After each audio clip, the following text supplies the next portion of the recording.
All right, and we're live. Welcome, welcome. So today, the plan is to continue on with our to-do app still. So I got a comment on the last stream from a very kind viewer that mentioned that my API was not RESTful, which I understand. I think from my understanding, REST is like essentially a standard, right? So I think it's just like it's a best practice structure for the routes, right? So I kind of was thinking about that and doing a bit of my own research here, and I think we can just modify our routes to be kind of more of a RESTful look. Oh yeah, I also need to I need to announce the live stream. There we go. Forgot to announce the live stream. Okay. Anyway, so yeah, the plan is to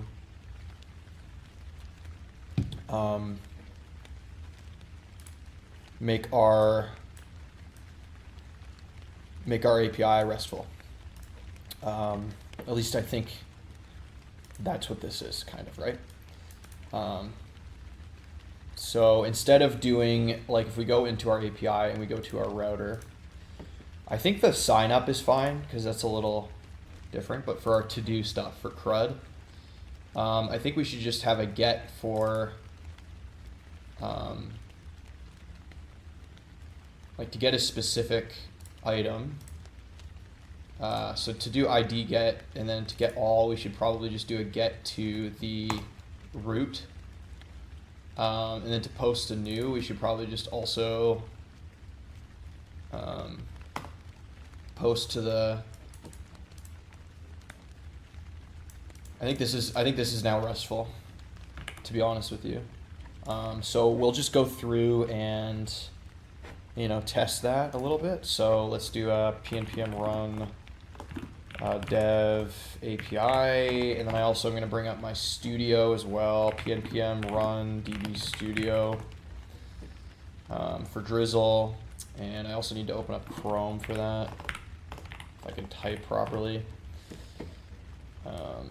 So let's just do that. All right, so we've got our to-dos here, and then we've also got a bunch of sessions that we need to just purge. I don't know if I can make those self-deleting, but I do have logic to delete them. Okay, let's delete these to-dos as well. And then we've got our users. Okay, so then let's get into Postman. So if we want to create a new to-do, we can go to posts at the root, and then we'll just do a test to-do. This, and then I think I just need to do that. Oh, the other thing I need to do is I need to do auth sign in, right? So email, yeah, and then password. There we go. Okay, so that's good. So then if we send this, this should sign us in. Now we have our session token cookie. So then if we post a to-do with a content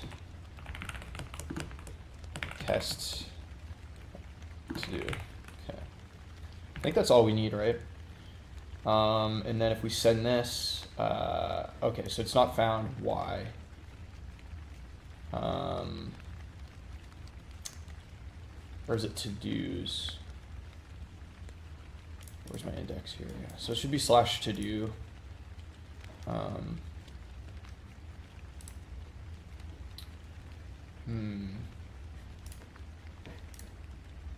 404 not found. This should work, but it isn't.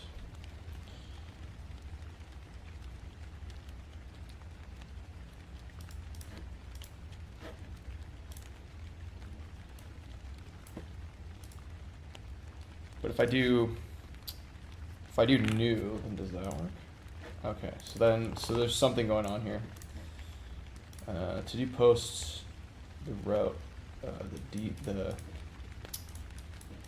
root.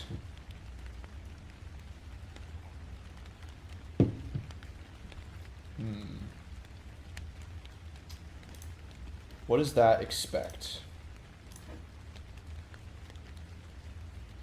It just expects content, yeah. And then it should be giving it. Okay, so we're not getting any. We're getting a 404 not found, which means it's not. Okay, so let's rerun the API maybe. Weird. Huh. Yo, how's it going, Aziz? Welcome. Yes, I was off for a couple days. I had to visit family, so but I'm back. I'm back.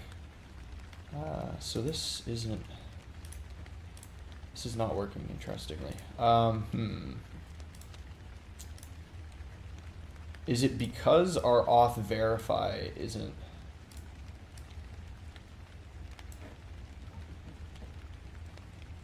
Invalid main field.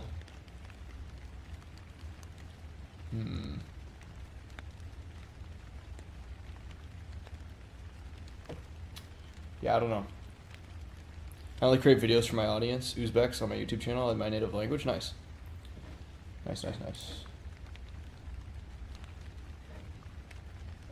Is there something with this that's not being sent? I'm kind of confused.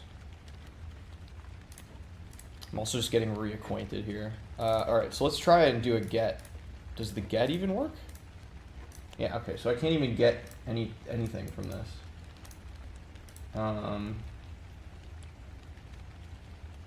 Do I need for the auth verify? It should be just getting from the from the cookie, right? Oh, and then it needs a session. Okay, so it should have created a session when I logged in. Yes, it did. Okay, good. And then it gets the session and then the user from the session.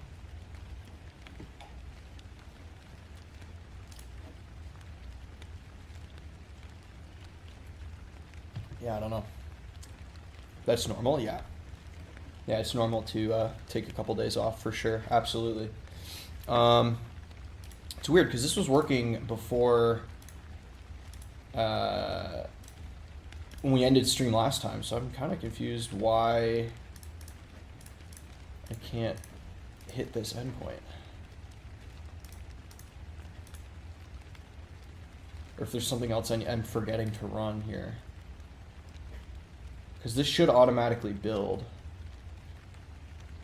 I would think.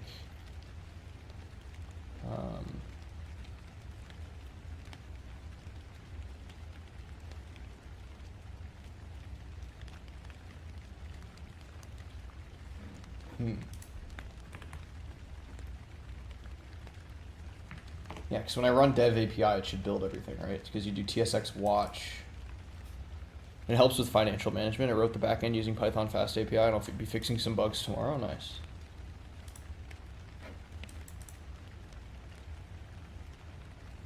Yeah, I don't know why it's 404 not founding here. So weird. So if I change this to like new, and then I need to do new. I know this isn't RESTful, but does this work? Oh, it still doesn't work. Okay, Yeah, I don't know why this all just broke. Mobile development is sometimes more interesting. Yeah, totally. I believe that. 100%. Without to do. Well, no. So it's because this to do here is underneath the. I routed it to /to do. So it's the root for. It's the root.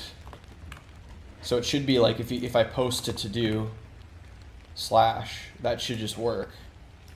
But it's giving me a 404 not found, and I don't know. I haven't looked at the code in like 48 hours. I'm not gonna lie. Do I have to give it nothing? Like, do I have to give it a nothing argument? I don't know. But no, I should be authenticated. Yeah, it's so weird. Okay, let's see if the API can even be hit, period. So if I just do a get for this, it should just say hello Hano. Yeah, okay, so it is on, it is working. Are you working with React right now? Yes, I am.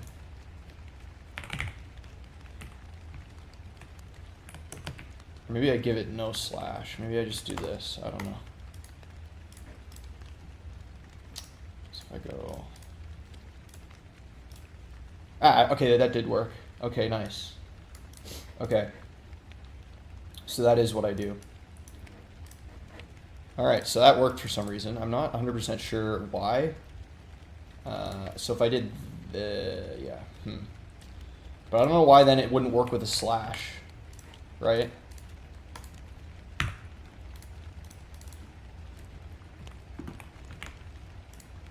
Yeah, so when I add the slash, it says 404 not found, but if I remove it here, then it does work. So I don't know what the hell that's about. Oh, maybe, you know why, actually.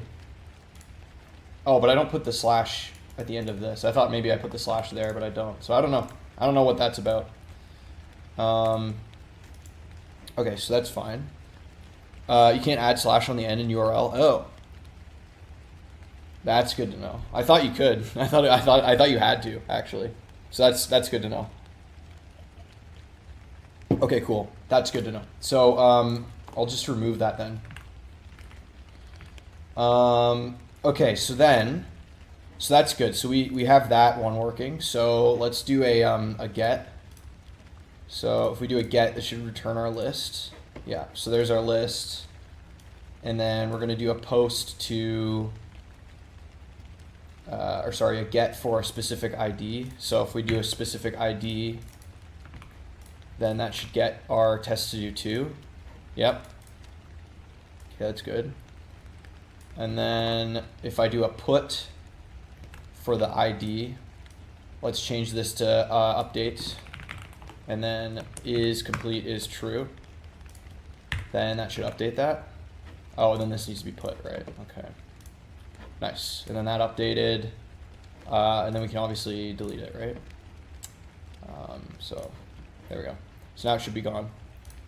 Perfect. Inside get method you can, but not in URL input your postman. Oh, got you. Okay. I see. That makes sense, Skillful. Thanks for the tip. Okay, that's good to know. Again, I learn things every day, right? So yeah. So that's good. So I think these are RESTful now because at least according to so we create, I'm using the slash customers here is as if this slash to do. So for create, we have this one. So this is our create. Actually, I should probably reorder these. So this is our create. Create.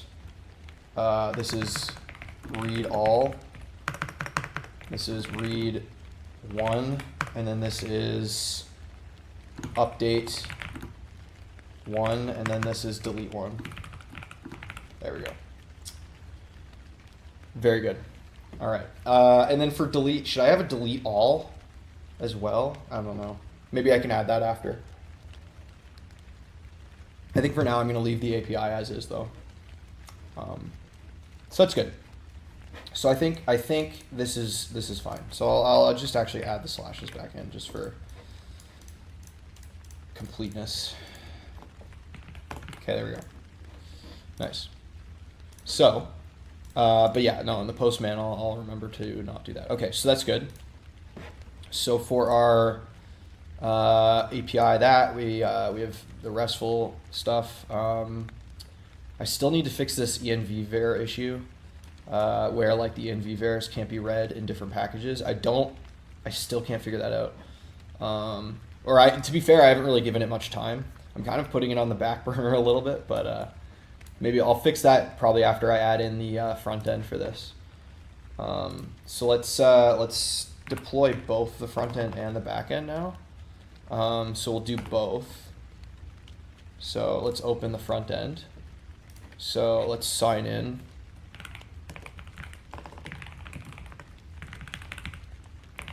Okay, so now, okay, why isn't this showing my username? Should have. Interesting. Okay, so that broke something. Okay, so we got a cores problem here.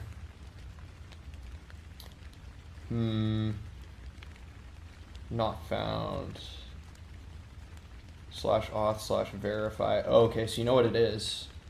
I think inside of my front end I have, oh, you know what, before I forget this, I need to commit this guy. Updates API routes to be RESTful. I'll say CRUD routes. Okay. That's fine. And then, all right, so that's fine for that. And then we're going to get into our, I think it would be under API, right? /auth/verify. But it's still letting me redirect here, which is very strange.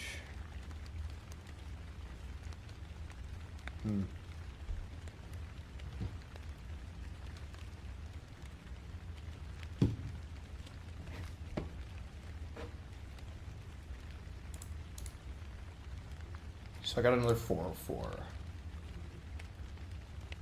But this should be fine. And then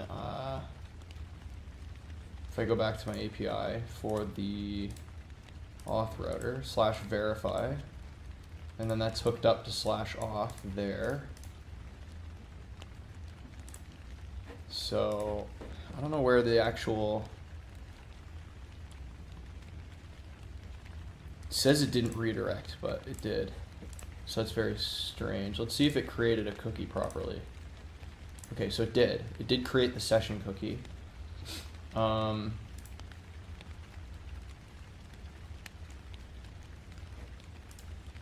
yeah. Do I have cores enabled in Hano? I should, yeah. I have cores, my cores config is here for every sub route.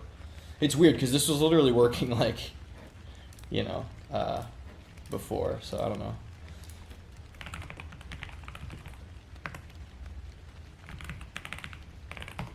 Yeah, so it's still giving me, it says user could not be authenticated, but, oh no, that was before, sorry. Okay, so this get is failing now.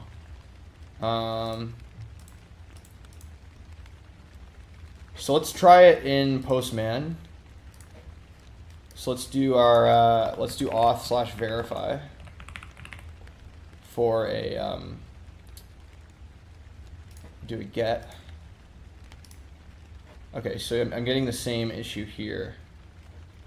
And now do I have to send any data across with that? Yeah, so it's okay, so it's not working, and I don't have that extra slash. I don't have a terminating slash here, so not sure what that's about. Just gonna make this a little bigger for you guys to see. So we need to fix this now. So the sign in should, okay, yeah, so if I go to, I don't think it would be inside of my API client. Like, I think this is all fine. I just think the back end is doing something now. Auth verify. Oh, is it because, I wonder if it's because I have a next here? And it doesn't have to get anything, it just needs to get the token. So user could not be authenticated. So presumably,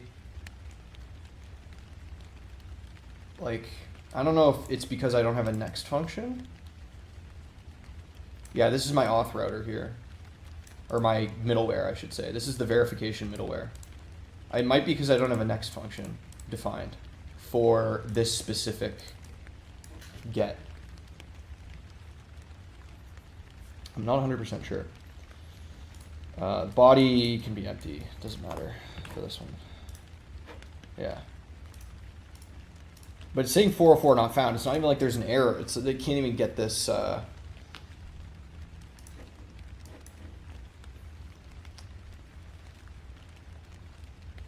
So, I don't know.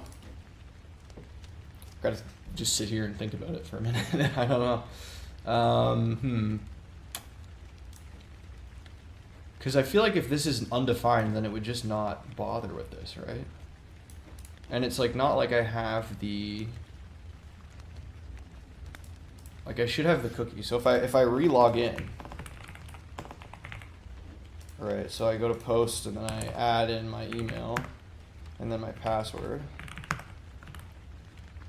Then I log in, so that works. So I can log in properly, right? And I get my, I should get my cookie somewhere in here, right?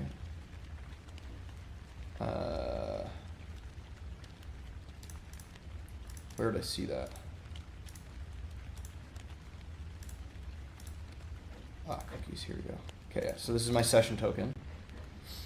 So I have that, and then if I verify with the get, it just doesn't find it. So I don't know. So the thing is the sign-in's working, but the verification's not working. But the verification works when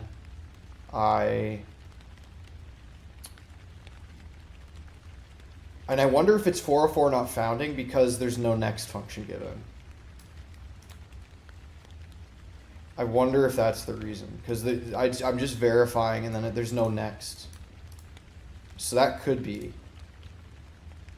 I'm using the Pomodoro technique with coding too. That's great. It's getting quite late over here as well. Oh, got you. Yeah, I am using it. It's actually not late here. It's 2:13 in the afternoon.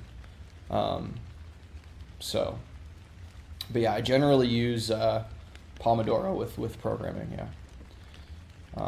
So like if you define a next function, like if I just like hypothetically, yo, how's it going, Sayam? Welcome. If I like hypothetically delete the await next here, I wonder if that'll fix it. Or if I just give it like, or not even delete it. Like what if I give it like just like a basic thing, and then like, okay, so I need to import context type, and then like I just do this, like c.text verified or something. I don't know, just this is an example. So I give it a next function to go to. Does this then work, I wonder? Yeah, see, okay, so that's the reason. Time here right now is 23:13. Yeah, that's pretty late. That's like, so yeah, it would be 14:13 here. If you're using 24-hour time. Okay, so that is the issue. So the issue is that it's expecting a next function. It's not getting one. So that's the problem. So you know what I'll do in that case? Like, is there a way to check whether or not a next function is defined, I wonder? Or can I make this optional? So if next, await next. Like, I wonder if this works. So then if I don't give it one, then can this get verified? It still can't get, okay, so that's, okay, so I do need to give it, I think I do need to give it,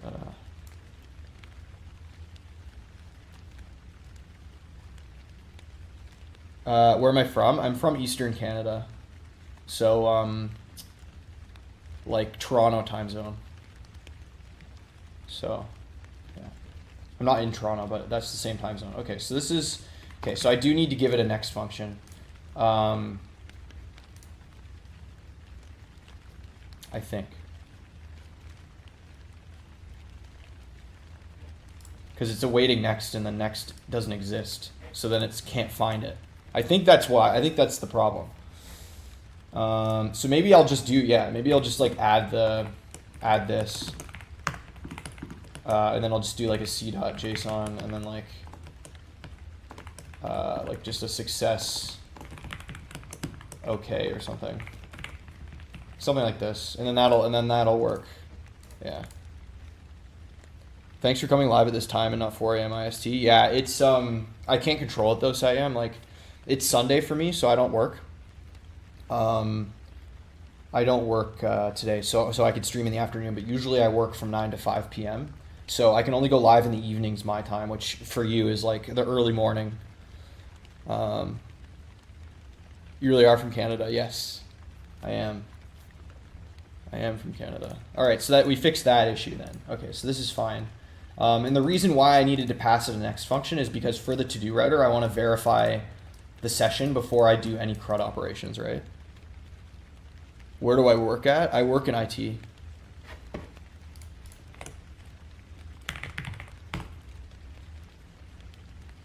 can also read my FAQ here.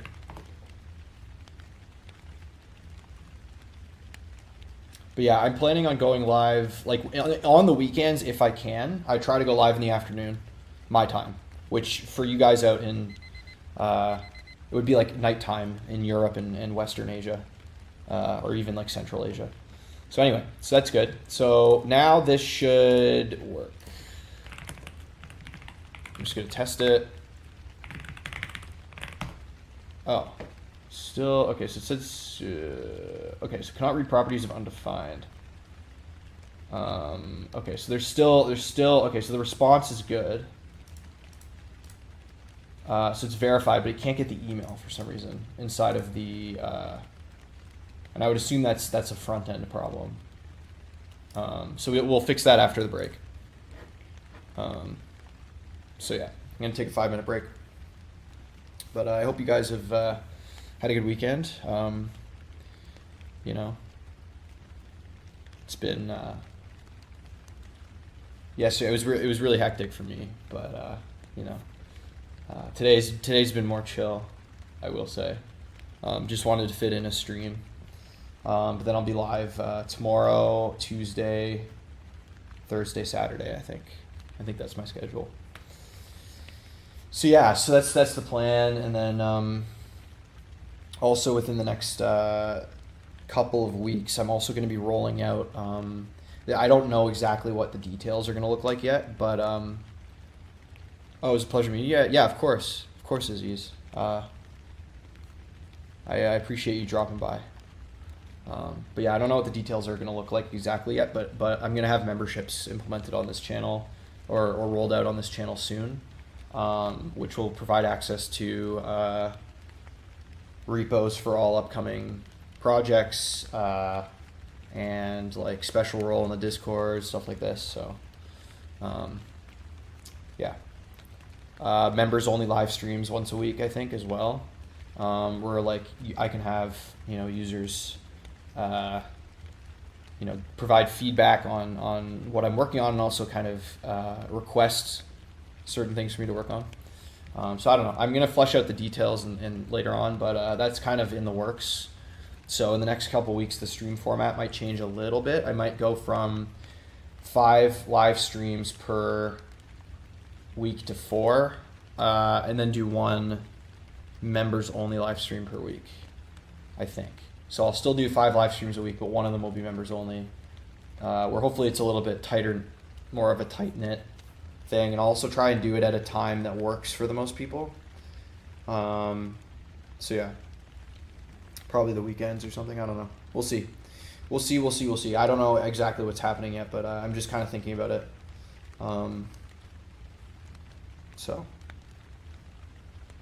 yeah, I gotta figure out where this is happening. So this is in the auth verifier. So that's in the web. That would be inside of this component. Okay, so it's never read.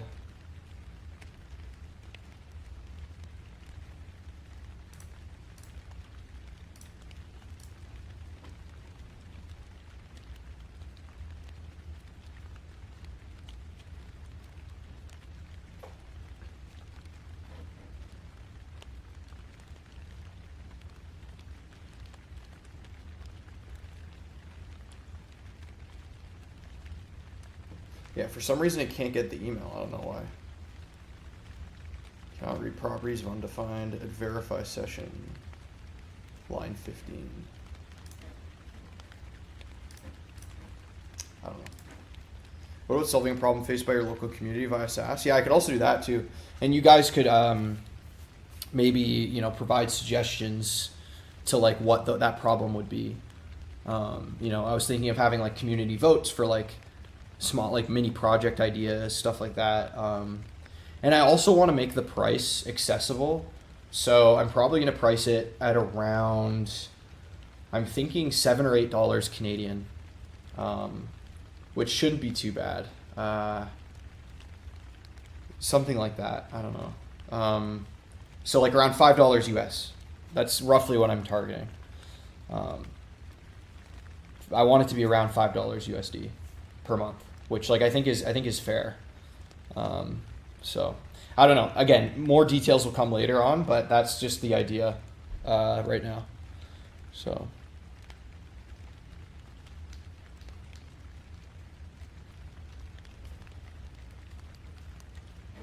But anyway, so yeah. Because again, the other thing is if I don't know, if I'm like I would happily continue the streams, you know, without any compensation. But eventually, I do want to, you know, have some. I want to use the money that I make from YouTube to reinvest into the channel. Like maybe get a better microphone. You know, buy software for development, these sorts of things, right? I think you have an issue with that because you use auth verify function as an endpoint executor and middleware. Yeah, that's the problem. So I'm using it as, the problem is it was middleware, but it didn't, so in some cases, Skillful, it had a next function, and in others it didn't because it was just for the verify route, it was just its own. There was no next function, right? So I kind of like worked around that by just kind of cheating and giving it a next function to run, right? But that function will only run anyway if the session record and the session user is okay. So, right? So that's fine. So that's good. So anyway, let's keep going here. But now I'm getting, the web, let me just see, I fixed this. Okay, so let's say API fix /auth/verify bug could not be used as endpoint and middleware. So added next function to this route to execute. Yeah, I don't know, something like that. That's fine. Okay. So, so verify session, verify session, yeah, so then this is happening here. So status.user.email. Am I getting, because the status, okay, so what's the console log status? It's not console logging anything. Auth verifier. Oh, you know why? So auth client verify. I think it's because now we're adding this. Did you check out the guy who got laid off by Atlasane? No, I did not. He worked for them for like 8+ years. Really? Which guy is that? I didn't know. Okay, so I think actually the issue here is it's back in our API again. I think, so auth verify should have returned the user as well. Okay, so you know what I might need to do? I might refactor this into its own middleware. So you know what I'll do? I'll make this its own middleware. So this is going to be kind of very, because like, or can I make the next function optional? Because if I can make the next function optional, then that would like help me so much. Okay, I'm gonna like look into this. Hano, can you don't let your middleware return stuff? Well, the problem is it's being used as middleware and an endpoint. That's the thing. It's being used as both. So I'm wondering if I should split it into two, or if I can kind of have it do both jobs at once.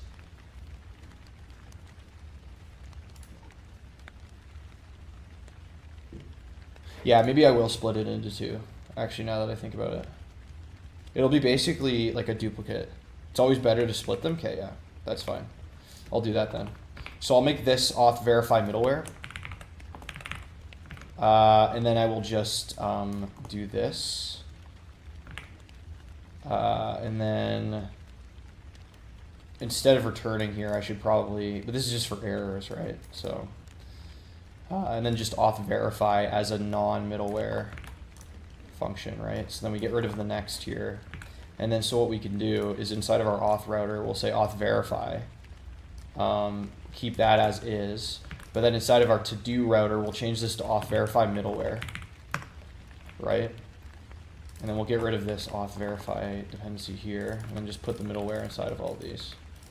Oops. So like something like this then. So now this should actually work. So now if we refresh this, let me just go back to the cookies. So let's delete that cookie, and then we'll refresh. Yep.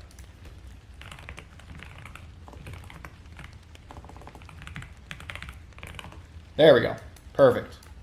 Now we're working. We're cooking with gas. Okay. So let's commit this. Let's just say API/web, or let's just do API. Yeah. So API split verification or session verification into endpoint, or split session verification routes. One for endpoint, returning user for session, and middleware to be used for to-do CRUD operations. Something like this. Okay. All right. So that's good. So now, I think it'd be simpler. I think simpler would be to use to-do.use auth verify middleware, so you don't have to write all the endpoints under to-do. Oh, that actually might be good too. So does that then insert the middleware in between all of those? Is that how that works? I'm assuming so. So you do like a to-do .use and then auth verify middleware like that, and then so then I can just get rid of all of these, and then that basically just inserts it. Okay, that's also another good thing. I forgot that was that was a thing that existed. I appreciate that. I appreciate you pointing that out. So this should work then as expected. Okay, cool. Nice. Okay. All right. Just do another one. API use middleware, do refactor verify verification middleware usage, I guess.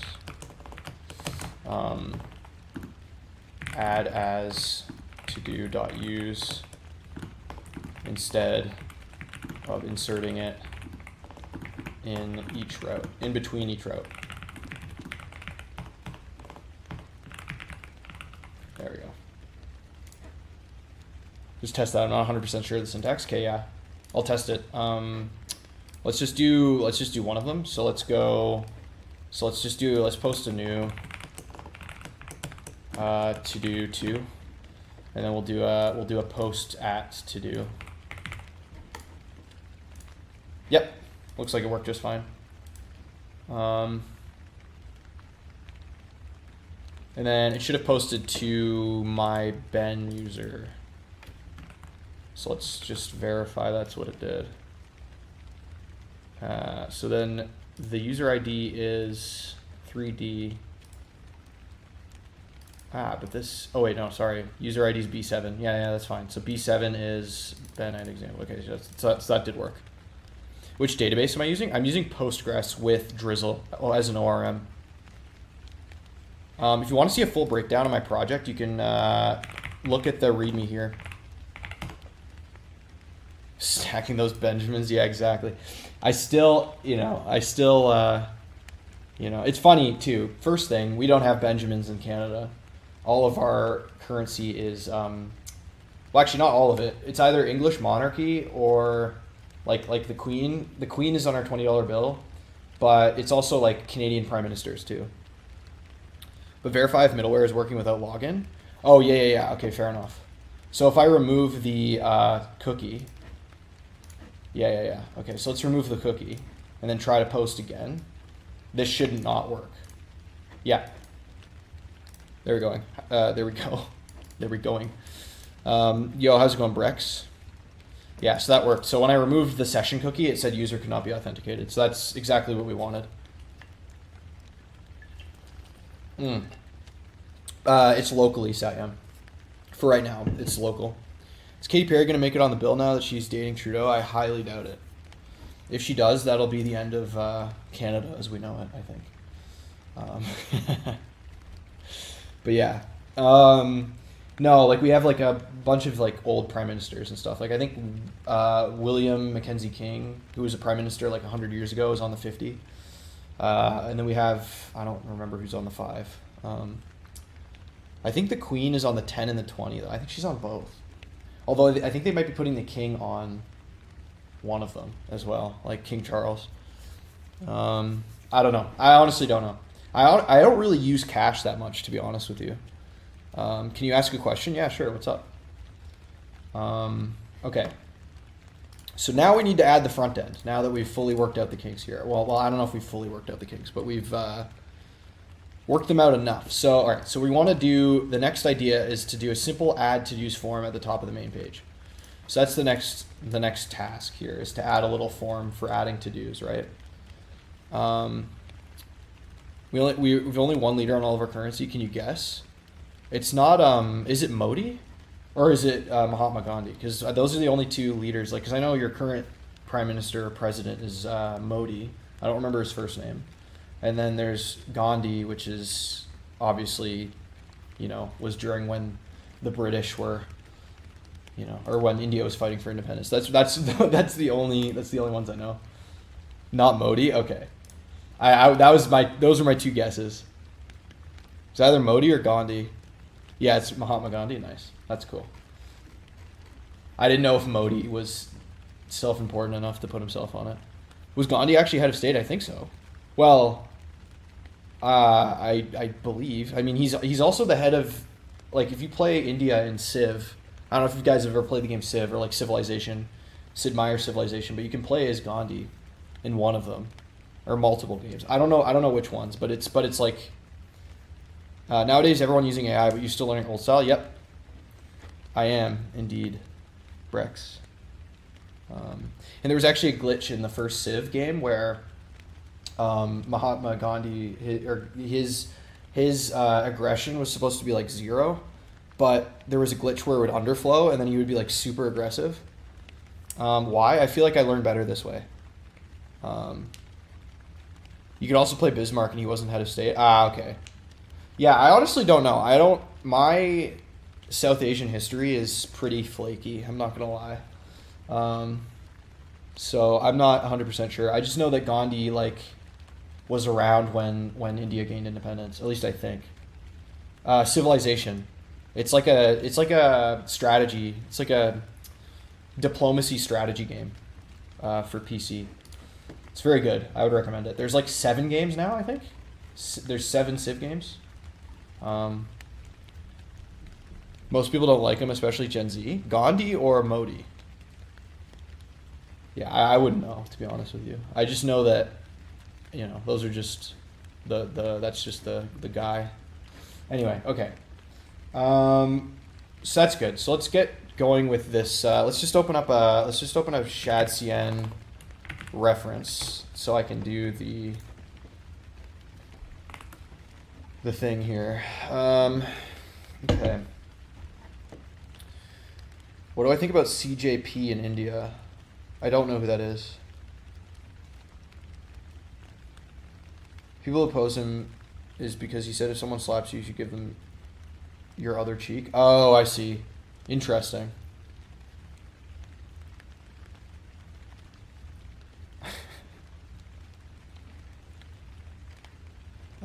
Yeah, this also generally, I'm happy, talking general history, but, I don't mean to make this stream into, a political thing either. So, ideally, I wouldn't like to get into any sort of political stuff, if possible. I'm happy, generally discussing stuff like history, but If it's like sensitive, like no, I'd rather not. Okay, so let's I think we'll do it as a component, right? So we have our routes and our home route. So we have our sign out button here, and then I want to add the form underneath it, right? So the form would go here. So let's add that form component. So we'll say maybe we'll call it like to do form.tsx. And then we'll say function to do form is equal to, or is just, I'll just export it.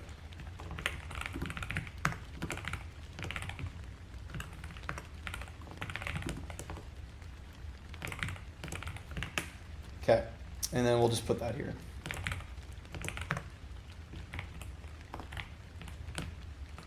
And then we'll import it from our components. What's the problem? Type of to do form is not valid. Oh, because is it because I'm returning? It needs to be as a in a fragment, I think. That's probably the problem. Yeah, there we go. There we go. So there's our form. So that's where I'm roughly going to want it to go. So let's see. So we're probably going to want just an input and a button, right? So we'll do a field, probably. So we'll import a field here. Well, actually, we'll do a form first. So I actually want to do. I don't know if I want to do a Zod for this. Now that I'm thinking about it.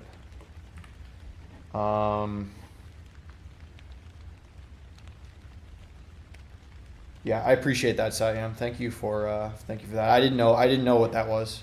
But yeah, generally speaking, guys, like no, like again, if it's history, like that's fine. But if it's like something that's happening now that's political, like I'd rather not. That's just not what the stream's about. Yeah, it's essentially like a component library. So the idea is you use tags, right? And then these have, like, here's what I imported, right? So when I imported fields, you have like all of these components that are like prefabbed for you. And then basically you can add a bunch of different attributes to like change different parts of it. Like, what the, not placeholder, but whatever this is, like the display text is, you can change like this. If it's a text field, you can change that. You can change like, some other things. There's different variants as well, especially with buttons, for example. There's different button variants with different styles. But these are all from ShadCN. So it's kind of like you basically don't have to do all the front end yourself, like design piece. What do you think about building a video game on livestream? I actually do want to make. It would be interesting, Satyam, to make a web-based game. I want to make a web-based multiplayer game eventually.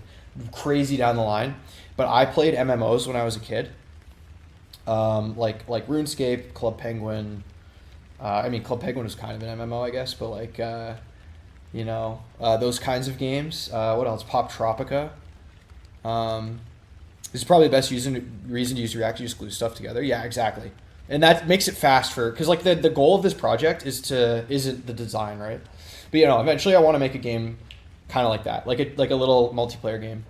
I don't know. That's like down the road, but I have thought of that for sure. So anyway, so the idea is I'm gonna have a field and then a button, right? So, but the thing is I want to do this with what's it called? React hook forms, right? So I need to go to my sign up just to remind myself how this works. Okay, so I have a Zod resolver. So let's get a new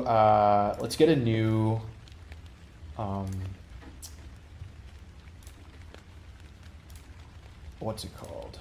A schema in here. So let's make a new schema. So let's call it new or to do schema.ts. Okay, so then we'll do that, and then I don't know how I'm exporting this. Okay. So we'll call it to do schema. So then we'll import.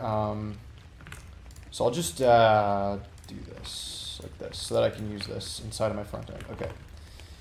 So let's go to Zod as well. Zid. Okay, so then we'll just add it as a string, right? We'll talk all that in the break. Yeah, I'm focusing on the app. Yeah, for sure. So const to do schema is equal to, so it's going to be a content. This is just for the content. So we'll say to do content schema is going to be a Z object,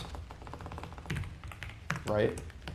Because we don't need the is complete necessarily because, although, should I add it anyway, I wonder? No, because it's gonna be in its card. Because when you're adding a new to-do, you don't need to add a to-do that's already pre-completed. So this is just gonna be for the content. And I'm just gonna add a limit. So I'm gonna say content is gonna be z.string, and then it's gonna be a max, I think.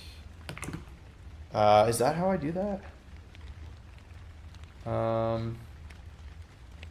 Because I need to do the schemas limits, right?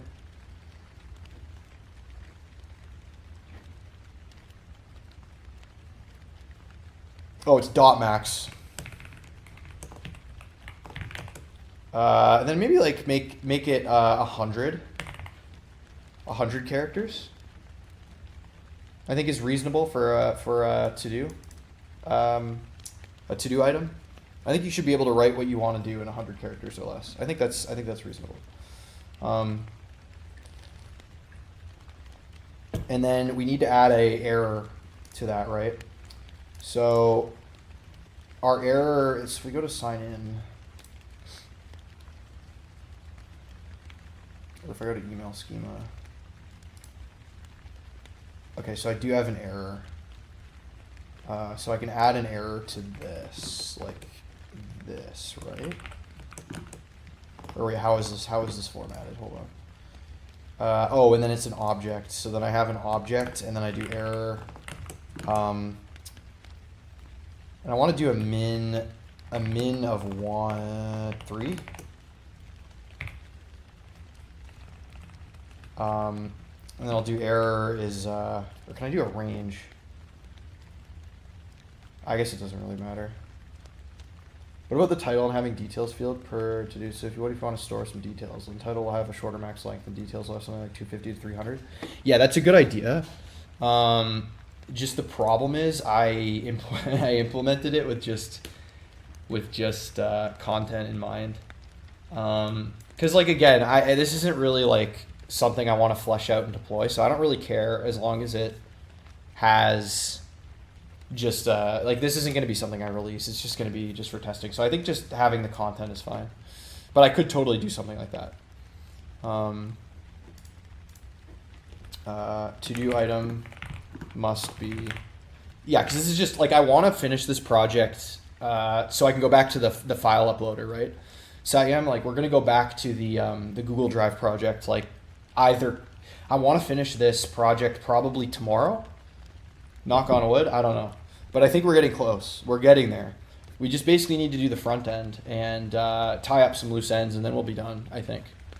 I'm not going to deploy it or anything like that. And then starting from the next project, I think I'm going to restrict access to the, and this isn't, for any malicious reason, but I'm thinking of making the access to the repo be members only until I finish the project, and then I'll release the repo to the public. That's my goal, I think. Just to have a little bit of incentive for membership. But of course, anyone can watch the streams. But like a perk of being a member will be like you get early access, like while I'm working, like to my repos while they're in development, that sort of thing. How many projects did you build in Stack? Did you touch React Vue? Yeah, I'm working with React right now. To do item must be between. It's up to you, but your file uploading app, I can suggest you the prod way to do that, as I'm also doing something like that. Yeah, I would appreciate that. Because I will probably actually deploy the file uploader. To do item must be between 3 and 100 characters. Something like this. So that's good. So that's fine. So now I have that Zod schema. So I'm gonna make this into its own commit. So I'm gonna say shared add to do content schema. To do must be between 3 to 100 chars. Okay. How many projects did you do? You can show some of them to see what your progress in 120 days. Yeah. I should probably make a YouTube video that like outlines what I've done in the last 120 days because I've been meaning to archive it and then like go through like what I did when sort of thing. If you want to do that, I'll tell you a few things to check out on the break. Do you check them out? Yeah, sure. It'll be like how Google Drive's actually implemented. Yeah, I appreciate that. You can shoot over some links. Yeah, I'll definitely take a look at them. Okay, so there's our schema. So now we can import that schema inside of our form, right? So we're gonna have a form. I'm actually gonna make this a div, I think. And then we'll do a form inside of here. And then I just need to open up my sign in so that I can, or my sign up so I can kind of have a reference for how I did this. So I have the card. Okay, so then I have the ID is, I'll make the ID as like to do. And then what was the action? Was there even an action on this form? Oh no, it was just an on submit. Okay, so then I have that on submit. Okay. So let's get into that. Let's get into that after this next break here. So you can shoot them over, Sayam, if you'd like, and I'll take a look.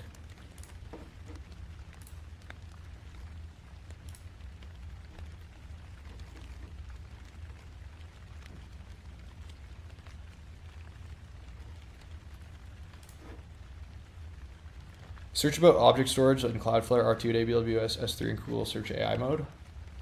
Well, I mean, I'll just look it up because I've heard of S3 before. Yeah, cloud object storage.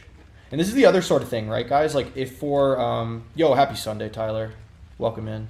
The other thing is funds that I make from the channel, I will reinvest into paying for like hosting for certain things, right? Like, so if I want to get a VPS, I'll reinvest all the money I make from YouTube into this sort of stuff that I can use for, because I mean, this stuff isn't free, right? Hosting and data storage and stuff like this. Like that's where the money is going to go when I make anything. So, yeah. So object storage service. This isn't what Cloudflare R2 is. Got you. Okay. Scalability, data availability, security, and performance. You can use it to store and retrieve any amount of data at any time from anywhere. Yeah. So this is good. The other thing I need to do too is I need to dig into only $5 will be needed there. Then if I get one member, then I'll use that for this. So. Yeah, no, that's good. So this is cool. I'm gonna add this to probably, where would I put this? Maybe hosting? I guess this would be under hosting. Oh wait, no, I wanna choose another folder. I should probably drag hosting out into its own folder inside of here, like this. So let's look up Cloudflare R2. Cloudflare is another thing I've been using too.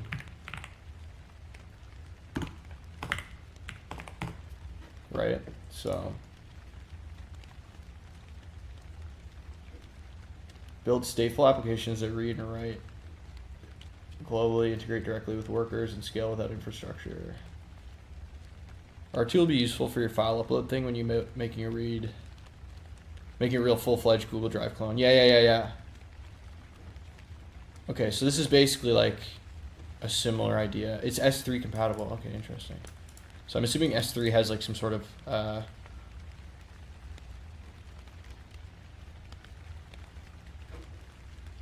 okay, so you have 10 gigabytes a month for free, and then 0.0, so like a cent and a half per gigabyte per month. Huh.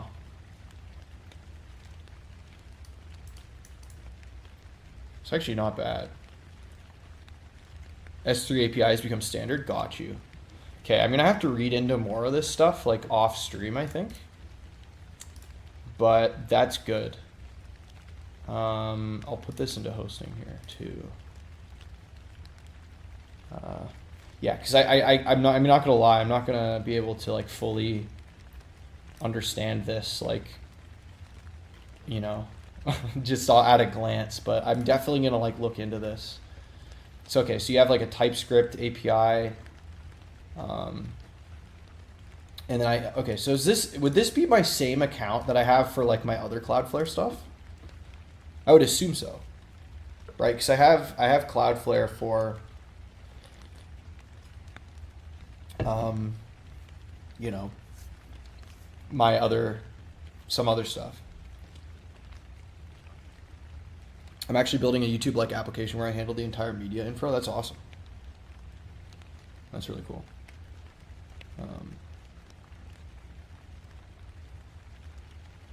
Cloudflare uses one single account. All these are add-ons. Got you. Okay, so it would be the same account. Nice. Yeah, I'll definitely look into this after in more detail. 100%. You'll upload video and all the resolutions will generate. That's cool. And that happens like just automatically through this. Okay, so these are accounts though, but like, so is this an account for like what though specifically? Oh, like an account for the user that's storing data. Interesting. And then you get different permission groups and like, so okay, so it's just basically one big data center, data lake. We need to make a personal app like Spotify, same UI, except fetches the songs from YouTube, so it's free. That's actually awesome. I would definitely use that if you made it. That sounds awesome.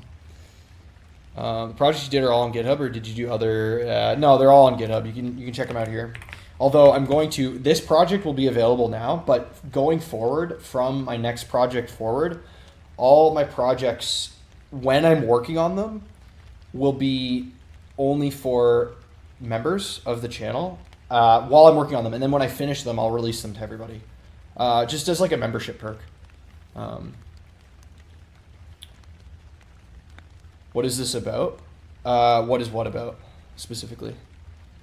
It's just to store the big files. You never store the files in database or on the VPS. Got you. I see. So then, like, basically, you have like your database. And then you have your VPS, and your VPS talks to your database, but then your VPS can also talk to the big files over here. This project, the one you're working with, I got you. You can read all about it here. It's basically a to-do app to test my tech stack. But I have detailed information in this Pastebin that you can take a look at, just because it's saves myself from having to re-explain it every time. So yeah, you can see details there. But that makes sense. So basically, the VPS, like the server, will talk to the R2 over here, right, to get the video data. But then the database is for like smaller things like user like information and stuff like that, like account information.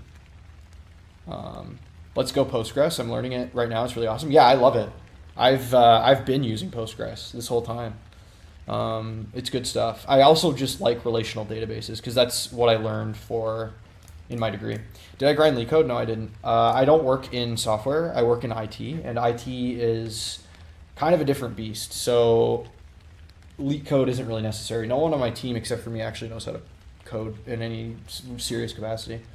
I don't think. I don't want to speak for everybody on my team, but I'm pretty sure. So I'm the only person that actually can script well on my team. Because I don't actually write software. If I do write anything at work, it's scripting. So like usually shell scripting for like various automations. Okay, so let's go into. I'm just gonna remember how to do this. So I need to import use form, right? So that's gonna be up here. So I'm gonna say const to do form. Actually, no, let's just call it form is equal to use form. And then we need to, what does it need? Oh, we need to get that, we need to get Zod in here as well as a dependency, or not a dependency, an import, I should say. So z.infer, and then z.object, what was it? Or type of, right, it was type of. And then it was to do content schema, right? And then I need to import this guy. Oh, but I didn't export it probably from the shared in the right way. So import to do content. Oh, did this even get exported from the source? Oh, export.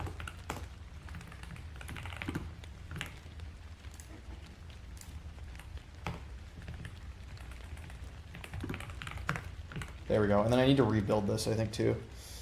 So let's do that. So let's do pnpm run shared build. There we go. All right, so that should be fine. And then, so this should be importable now. Good. And then I need this as a reference.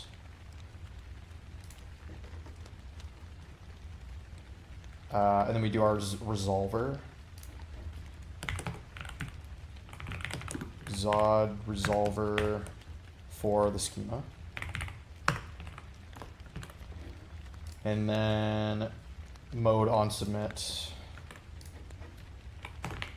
And then default values, I'll just say content is empty. Oops.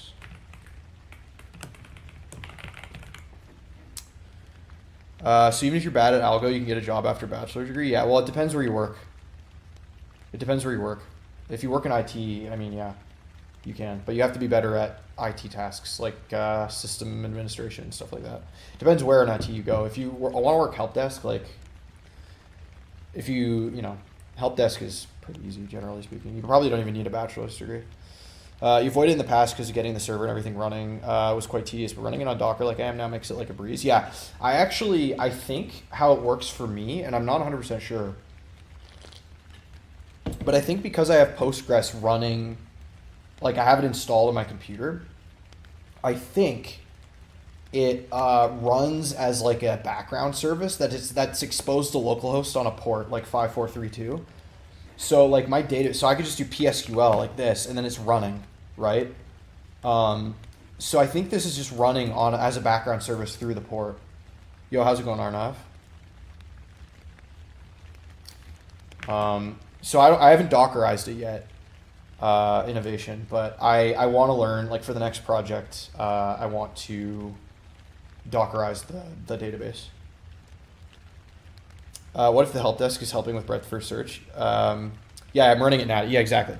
But I'm going to learn just the amount of Docker I need to Dockerize the database. Because I figure like it's one thing to, I feel like you can go kind of crazy with it. Like I could Dockerize everything, like the web, like the front end, the back end, and you know, like everything. But I think just doing the database for now is fine, just to kind of like ease into it. Because that's the thing I want Dockerized the most. Review your website. I'm afraid I can't.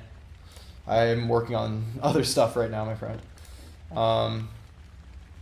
Okay, so anyway, let's see. You can join my Discord and post it if you'd like. The Discord link's just above. You can post it to my community for people to take a look at. But I'm not doing a review stream today. So what do I need to do here? I'm kind of waffling. Okay. So then we need our onSubmit function, right? So we need to we actually need to write our client, I think. That's the other thing we need to do. So for our API, we need a to-do client.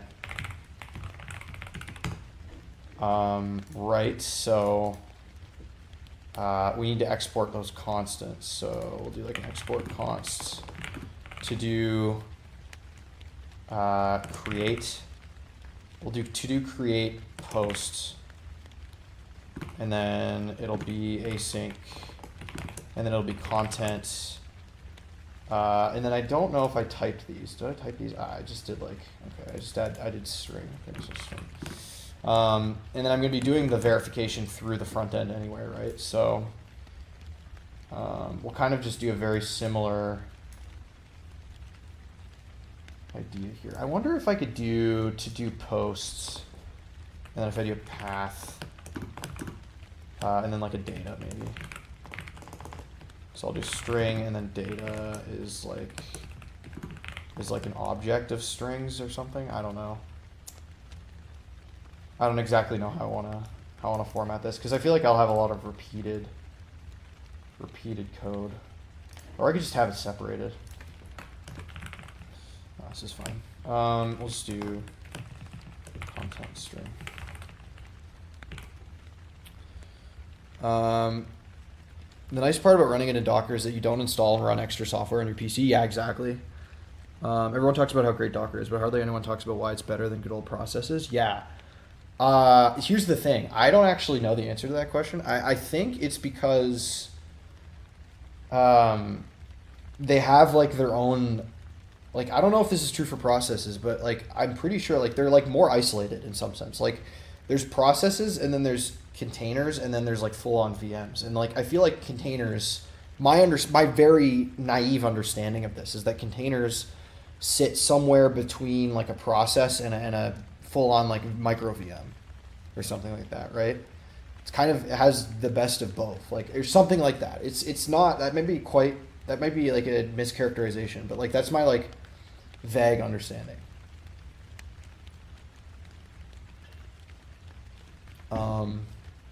Okay, so like let's get this in here. So we'll just do our response. Await, fetch, and then we'll just do our URL. 8080 slash to do, and then we'll do our objects. So we'll say method posts. We also need to give it the headers, right? And credentials include. And then we need to give it that body. I think the body is JSON.stringify, and then we'll do content like this. I think this is fine, because my API looks like what? Yeah, you get the body here. Okay, that's good. Okay. I hate JSTS. What should I do? You can always learn another backend language, Dr. Blue. Like if you want to do backend, you can learn like Python, you can learn PHP, you can learn Ruby, you can learn, I don't know, what other backend languages are there? Go. I'm sorry, so what object storage, what you do is you store files in the object storage and save all the file metadata and its path as a reference in the DB. Yeah, that's what I thought, Satya. But I think for front end, unfortunately, I don't know if there's any JS alternatives. I don't really think there is. I don't know. I think that is accurate. Processes still depend on resources outside the process. Right, that's what it is. That's what I knew it was something about that. I knew it was something about like the fact that the memory space was completely contained, right? Like it basically it basically gives you like a bit of virtual memory that's like only for that container, right? So it's almost like it doesn't depend on external, it doesn't depend on memory from anything else. Yeah, that makes sense. Because I had somebody, oh, I was just messing with you, have 5 years of experience in backend. Nice. That's awesome. I have what, like 3 months, 2 months. So that's awesome. But no, I do, unironically, Dr. Blue, I get questions like that all the time. So it wouldn't have shocked me. Your process has an isolated address space, but even compiled programs can still call into libraries like libc, root storage. Oh, I see. Okay. Okay. That makes sense. Yeah, that's more. I had somebody explain it to me like a couple of years ago, but I honestly I kind of forgot. Okay, so we have our response, and then we'll just do our whole. Then, well, what do we usually do for the error throwing? Response status.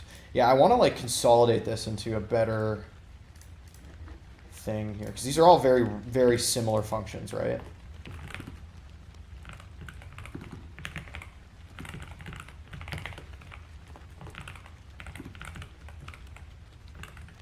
So I could probably consolidate all of this into a different, into like a wrapper that just like works. But then the typing for the arguments is going to be weird, because some will require different arguments than others. Unless I make a bunch of wrapper functions that then pass to like a general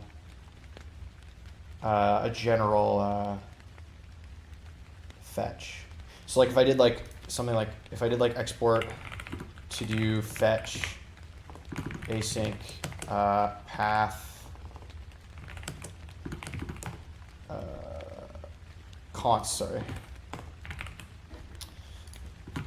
like a string, and then I did like a, data as like, I don't know what type I would want to make that, but something, right? I guess it could be like, I just guess for now we could do any, or is that like not like that? Maybe not. Anyway, I don't know. And then basically I could have this as like a, and then I could have these as like wrappers that essentially just call this fetch function.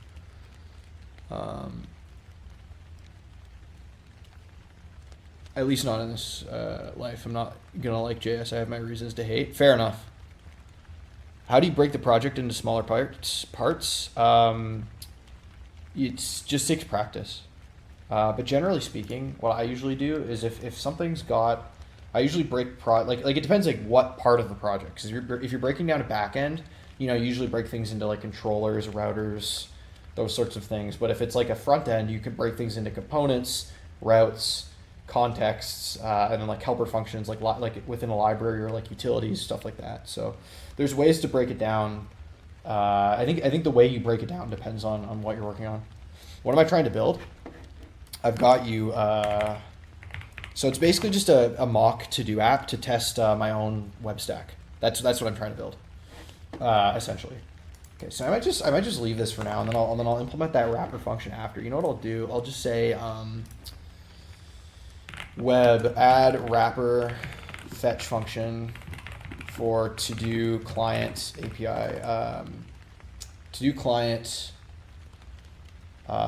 requests or fetches. And I'll make this like a priority 1 item, maybe. So that's fine.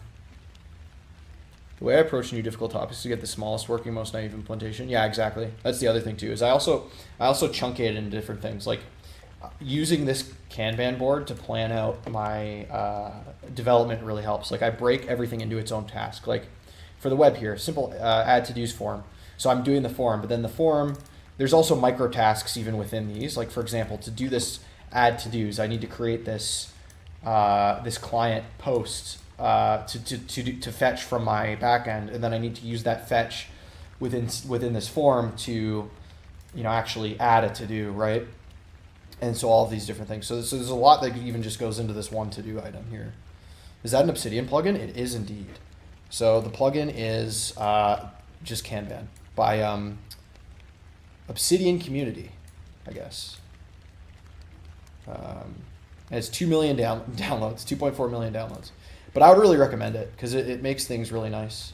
And I also have priorities. So P0 is like absolutely necessary for the project to work. P1 is like should add. It's not absolutely necessary, but I should add it for it to be like good. And then P2 is like would be nice to add, but is optional. Or like would be nice to add if I have extra time or something like that. So it's kind of like a high, medium, low priority system, right?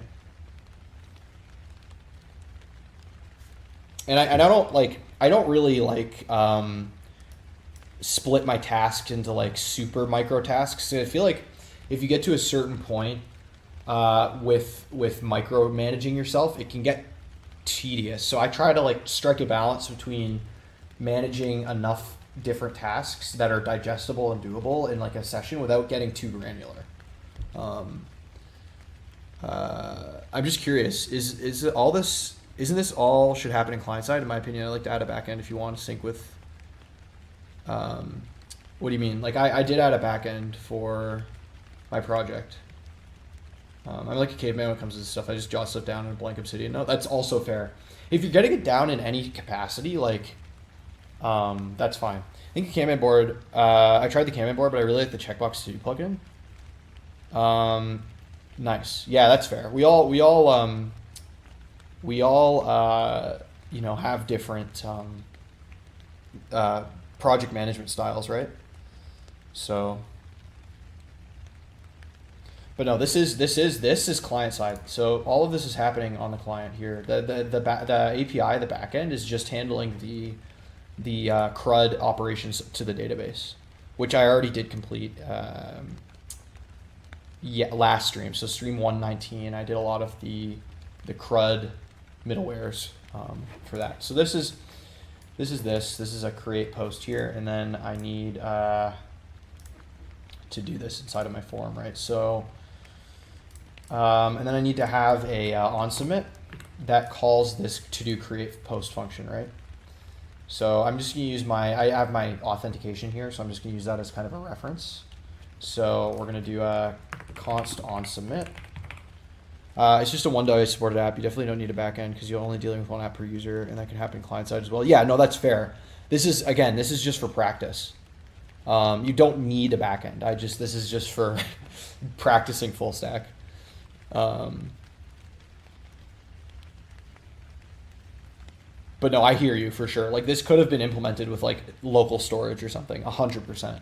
And actually, I did do such a project a while back. A to-do app. I did another to-do app with just React and front end.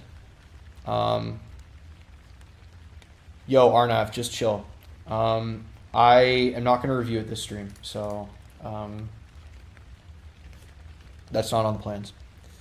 I don't do website reviews on stream anymore, or at least I try not to. Only because otherwise I'd be. The thing is, if I did website reviews for everybody on stream, that's all I'd be doing. So I don't do that on stream. You can message me on Discord, but I'm not going to take a look at it until after the stream. But yeah, backend is fun. I do like backend. I will say. But again, this is just for practicing, practicing full stack. Because again, the outcome here is to learn. So. Okay, Arnav, don't spam, please. If you keep spamming, I'm gonna mute you. So I'll look at it after stream, okay? But I'd appreciate it if you just chilled. Can you look at his site? I'm curious. I'll look at it after stream, Satyam. I want to stop looking at people's sites on stream only because if I do, then everyone's going to expect that I do, and I don't want to set that precedent. I did when I was smaller, because I, had more time and there were fewer people watching me. But the thing is, I have to start kind of setting some boundaries, because if I don't set boundaries, then people are going to expect me to do these things, and I'm not. And eventually, if I grow big enough, they're gonna be like, oh well, you did it for him, but why not for me? And like, I don't want any of that. So my thinking is, I'm not going to look at anything on stream. Now, like, can I just curiosity? Well, Arnav can send it to you. You can send it. You can get Arnav to send it to you, and you can take a look at it, or I can send it to you if you'd like. But no, I'm not going to look at anyone's. Now, if it's member only stream, maybe then we could do website reviews. But I want to stop doing website reviews only because it's just setting up. Scratch the websites. Can you review my min heap? What's the timer on the bottom left? So it's Pomodoro, Blue. So essentially, I work /chat with chat for 25 minutes, and then I take like a 5-minute break, although it's just kind of rough. I don't super follow it, but it's just mostly also to time manage my streams, because I try to keep my streams around 2.5 hours. So it just kind of helps me time manage the stream and also take like dedicated breaks if I'm like locked in or something, so that I don't get burnt out. Because doing a 2.5 hour stream without chunking it out like this is actually kind of like, I find it tricky. So yeah. Yeah, exactly. Like if I did site reviews, that's all I'd be doing. And that's not all I want to do, but I do want to do site reviews on stream, but it's going to be a membership only perk. So I have memberships, they're coming for cheap. They're not going to be expensive, but if you're a member, I'll do members only streams where I can do like reviews like that. Just to not set a precedent for everybody, because if I have everybody expecting that I'm doing reviews, then I'm going to be inundated with messages. So that's not really manageable for me. Am I like a beginner programmer, or I have experience in backend and just trying out front end? So my history is kind of, I have a computer science degree that I took 2 years to finish. And it was a full degree. It was a bachelor's degree, but I did it in 2 years because I did extra credits, and I did like an accelerated curriculum. So I did it in 2 years, and so I have a lot of like theoretical experience, like DSA and like math and stuff like that. But I didn't actually have any, practical skills like building like web development. So like building building web apps and learning web development. Can't speak today. I apologize. So I've been learning web development on stream for the last 6 months. That's kind of, and then I've kind of gotten to this point. I started with like very basic HTML, CSS knowledge, and I've worked up to this in 6 months. And again, I had programming knowledge going in, so it wasn't like from nothing, but I learned all of these concepts basically in the last 6 months, pretty much. So there's still a lot of things I don't know. Like, and people come on and they think I'm like an expert, but I'm far from it. But why bio then CS degree? It might be something new for me, because why can't we just because we can't just cherry pick the subjects? I can get into more of that. It's kind of a long story, but so the bio degree and the CS degree were different. I'm just gonna what was my on submit? Okay, yeah. So I'll do this after the break here, even though it's kind of already been on break. But anyway, what was I gonna say? Damn, great work. Have fun building web apps. Yeah, thank you. My goal is to learn as much as I can, and eventually branch out into other areas. But I'm using web dev as a foray into the software development space to hopefully advance my career, and yeah, that's pretty much it really, and build this community. Yo, Jay, how's it going? Anyway, back to your question, Sayam. So essentially the idea was, I was young out of high school. I didn't know what I wanted to do. So I thought I wanted to be a biology teacher. So I went to school for biology, but then the pandemic hit and I kind of switched gears. But there were 2 separate degrees. It's not like I did biology and computer science in the same degree. I did 2 separate, I have 2 different degrees. But yeah, you can't cherry pick stuff either here. Yeah, it has to be focused. But so it took me a lot of time. Do you want to be a music teacher? That's awesome. Music teacher, dude, music teachers are awesome though. Like my music teacher was so nice. What's my favorite language? I don't know, because I only have really experience with, outside of JavaScript and HTML, CSS, which I wouldn't really consider those languages, I really only have experience with Python and C. And I kind of would be inclined to say Python in the sense that it's just accessible for everybody, or for beginners and stuff. But I don't know, I had a lot of fun with C as well, like in school, like when I was in my operating systems course, like I quite liked the simplicity of it. But I haven't tried out many other languages, I'm not gonna lie. We did a smidge of Java, but like not really enough to call myself like a Java programmer. Not SQL. I wouldn't even call SQL. Is SQL even Turing complete? Maybe it is. I don't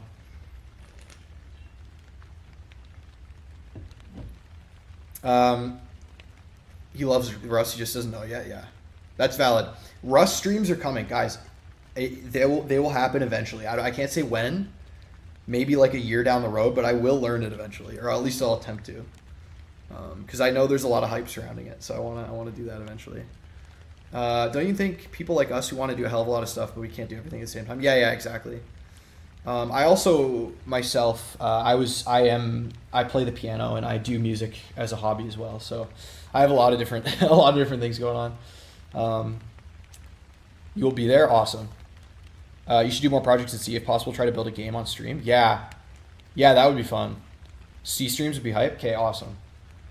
Yeah, I want to diversify my content as well. Like, so instead of doing all web dev, I want to do like maybe 2 web dev streams, and then like maybe a C stream, a members only stream, and like a game development stream. So I don't know, because I love games. My history too is when I was 11 or 12, I don't remember exactly how old I was, I taught myself the very, very basics of programming. Well, not full game dev. Like, I'm not gonna be a serious game developer, but like making little test games, or like prototypes. But I don't know if I'm creative enough for game dev. But anyway, so when I was like 12, I taught myself the basics of programming through Game Maker. If anyone knows what that is, it's a IDE, or not an IDE. It's an engine, game engine. So if anyone knows Game Maker, here, shout out. It was specifically Game Maker 8.0. This is what I used back in like 2011, 2012. It looked exactly like this. Oh, this is the Windows 7 version. This is the shit that I like learned how to program on right here.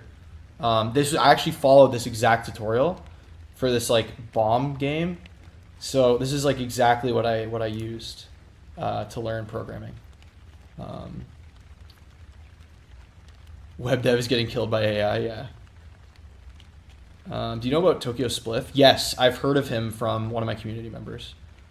No, I mean, the thing is, like, if you're doing web dev for fun or game making for fun or whatever it is, who cares?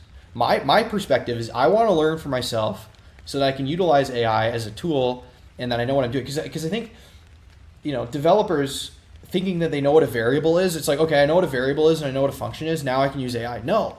You actually have to to understand the software that you're building, whether it's with AI or not. You actually have to do it yourself. That's my opinion. I know you're being sarcastic. At least I think, Blue. But I'm just saying, like, but yeah.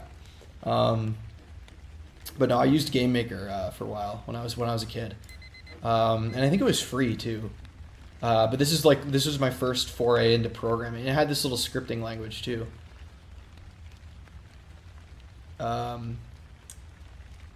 Being game dev puts you ahead of most devs just because of how hard it is. Yeah, I wanted to be when I was a kid so bad. Like when I was like in middle school, like 15 years ago, I wanted to be a game dev like so bad. Well, maybe not 15. Maybe that's aging myself a little bit too much.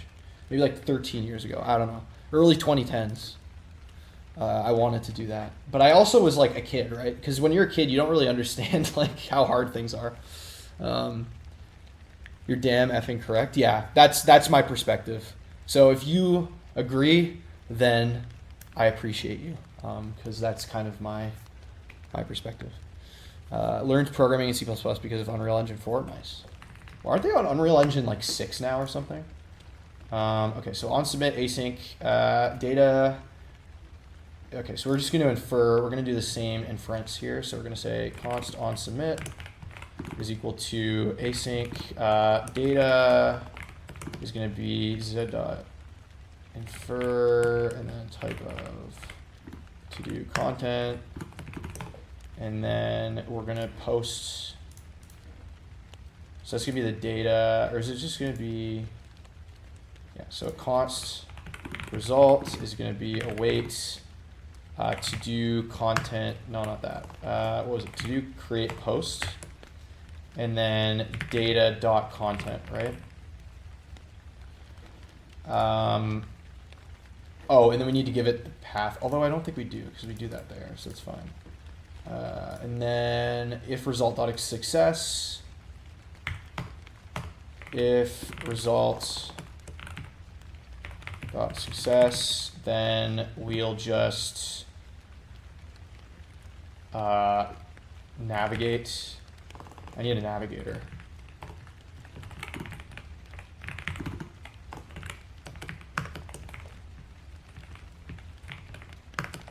we'll just navigate. Should just refresh the page, and then else, what do we do?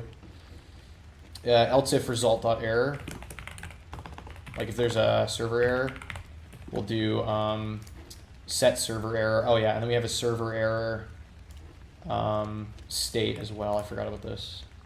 So kind of just do this, and we'll say set server error result.error. Nice. And then on submit, submit is on submit. Or this should be actually, what am I doing here? Form.handle submit. That's it. Okay. I don't do game dev if that's what you're expecting. Yeah. I don't know. I don't know. I think game dev, here's the thing with game dev, right? I think game dev is totally approachable if you're just doing it as a hobby. But if you actually want to lock in and make game dev your career, good effing luck. It is really, really hard to live off of game dev. If those people who are saying AI will replace web dev still dreaming about AGI, yeah. I don't think AGI is coming anytime soon. I mean, will it come in my lifetime? It might. I don't know.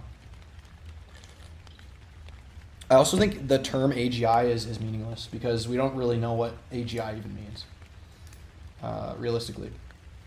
So, do I want to add the form as a card? I don't know if I want to do that. Okay, so let's do this, and then we'll do our field. Field, and then we'll import that.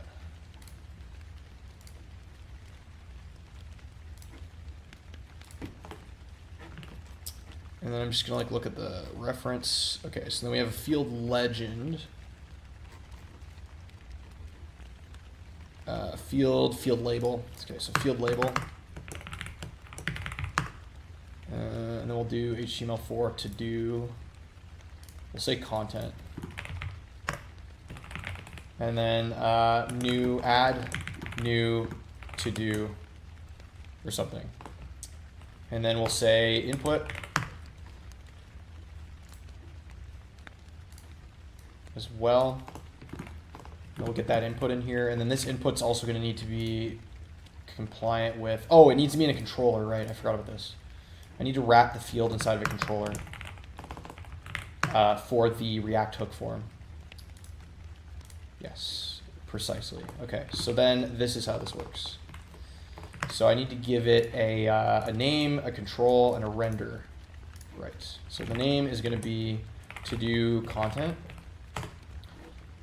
Actually, no, it just needs to be content. Content. And then the control is form control. And then the render is going to be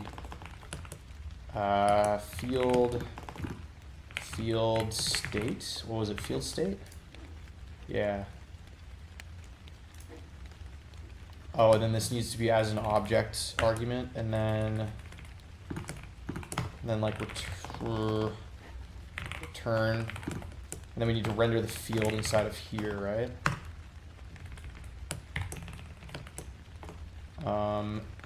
And then data invalid, field state dot invalid. Okay, so data invalid is equal to field state dot invalid.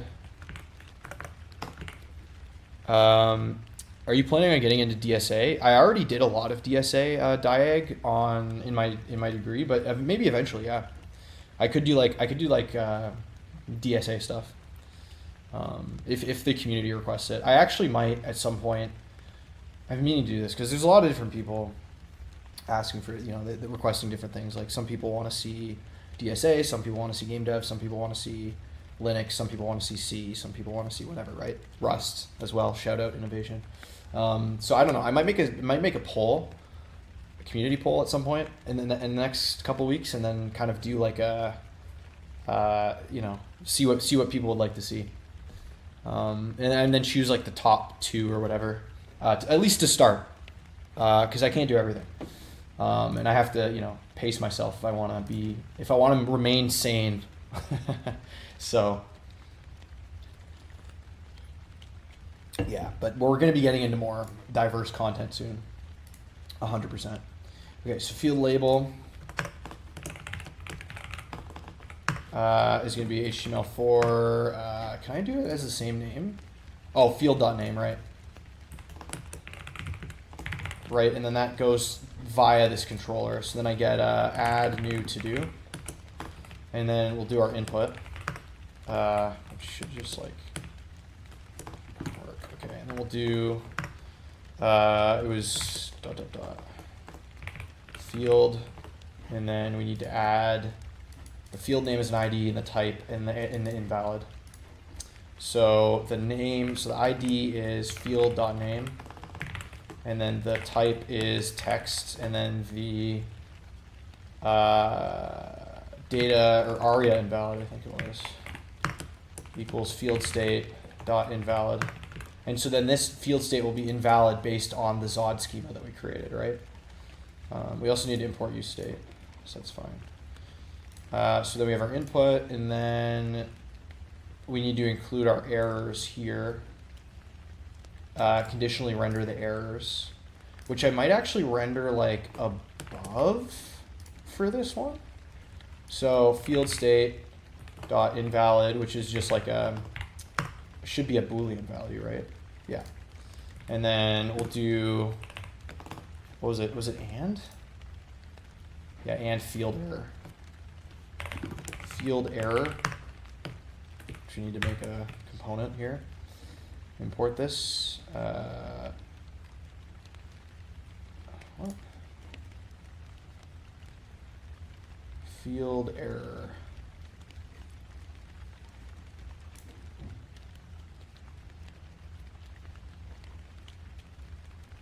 Oh, it's from base UI. I need it from it's the wrong import. So I need it from that. Okay, so then errors equals field state dot error. I think that's fine. And then what's the error? What's the problem here? Field data invalid.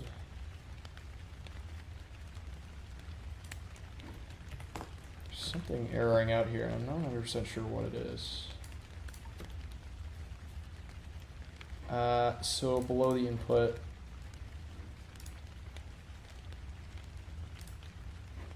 oh, because it doesn't. This isn't closed. There we go. Yep, I found it. I found it. It just must have gotten deleted when I was. I just couldn't see, but we're good. Okay. So now that should be good. I don't know. Oh, we need a button, of course, right? So we'll add our button. And then it's going to be form is to do. And then type is submit. And then we're going to say add to do. Or add, maybe. And then maybe we also add a symbol in here, right? So I need to get that. Do I have Lucid installed? I think I do. Let me look at my package JSON. Lucid React, yeah, okay. So we need to add that. So let's see, Lucid icons. So I need a plus icon. So here it is. So let's copy the component name, and then we'll give it a component. And then we'll import from Lucid like this. So, oh, and the server error needs to be rendered as well. So that's the other thing I need to render, and I'll probably render that. So there's auth server error, and then how do I handle that? Okay, so it's its own little alert. Do I have any errors from the server for the API here? To do new posts, no, I guess it's just all exceptions. So I probably don't need to actually implement that server error thing.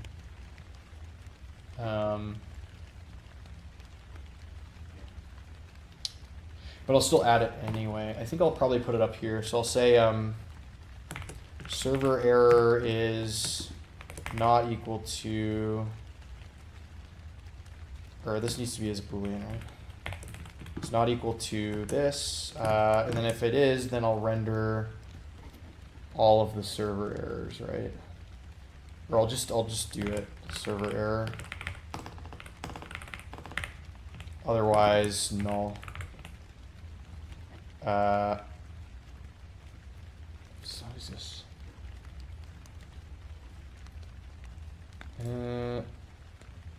Object literal may only specify known property. Oh, because, okay, so I can just do it like this. There we go. That's good. It was being cut off from the word wrap too? Yeah. Yeah, that's true. Okay, so now I just am rendering the error. It's kind of messy, but I don't really care. That's fine. So now this should like theoretically show up, right? Okay, so I think my session, I lost my session. That's funny. Okay, so sign in, ben@example.com.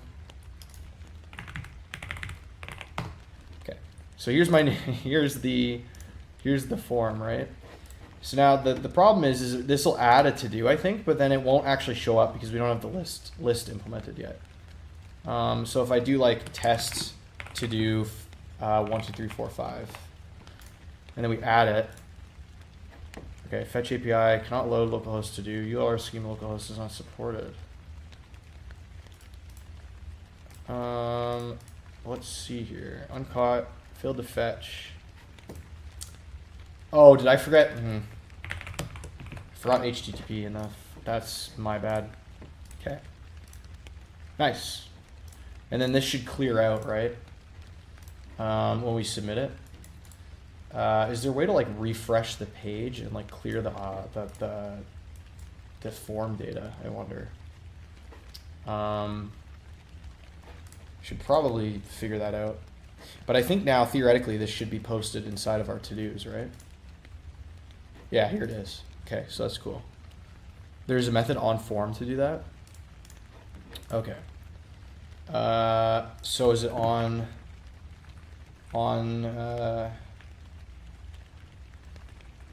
what would it be? Let's see. Clear form after submission. React, maybe, let's see. Oh, target reset. Okay, form.submit. I don't know if React hook form has its own methodology of doing this.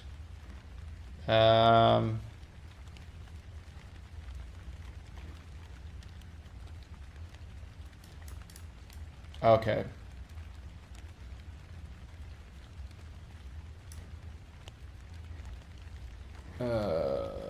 React hook. Reset. Reset the entire form state. Okay, that's what we want. So, so I think we can just do form.reset inside of here, right?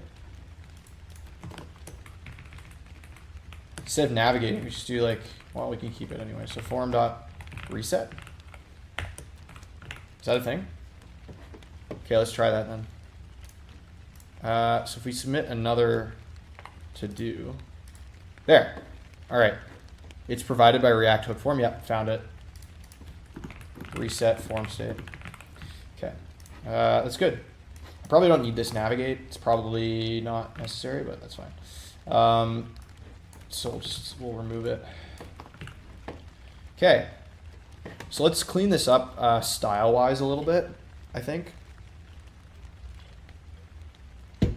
Okay, so let's just put this onto one line. The other thing I'm going to want to do is do a fetch, right? So when this finishes, I want to fetch all of the to-dos, right? So that we'll make a to-dos list as well. So that's the other thing. So that's this next to-do here. So that's this. All right. So let's do some styles for this guy. So should I include this inside of, I don't know, should I have it inside of a card, or would it be fine by itself? Because I kind of want to do this. Okay, so I want to do the form as like a, let's do like this.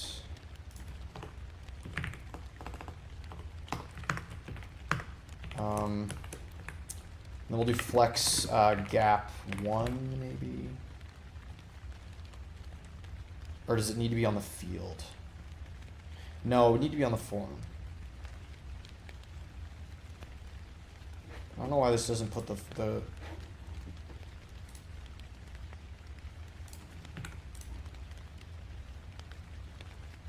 it should apply to the button here, right? Because the form, oh, it's not. Okay, so I need to actually put it on the div. That's my fault.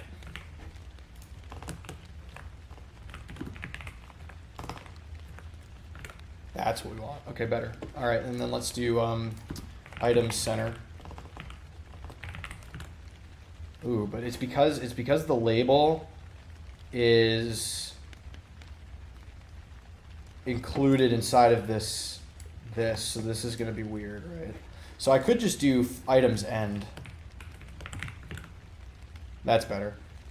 And then we'll do like a bigger gap on that, maybe 4 even. Yeah, so that should be fine for like small devices, yeah.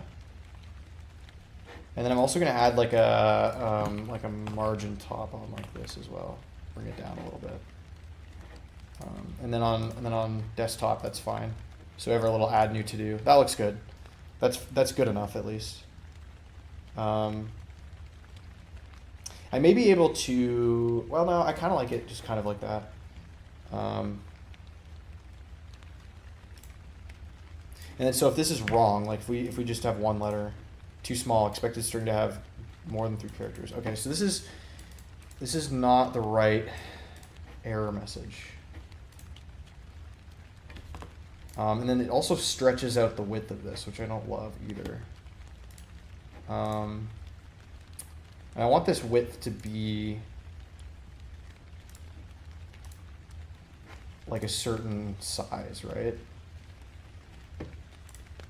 So if I go to the input area, where is that?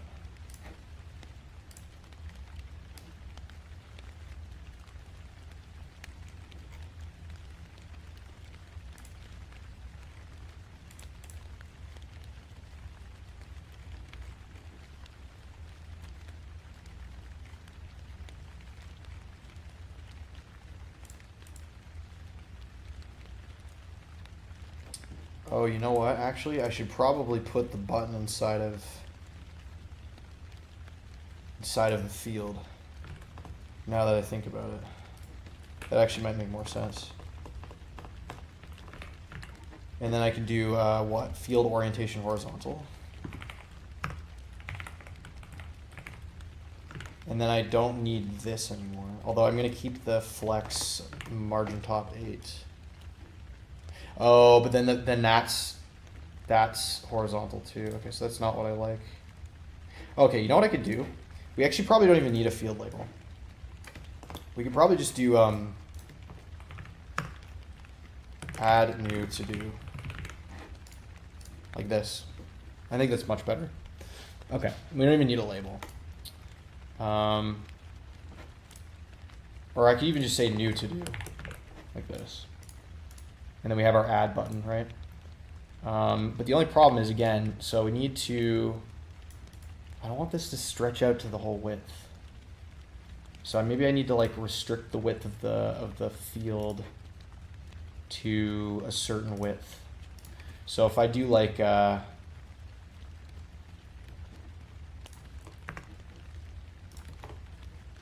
no, I probably want to keep it on the whole div, right?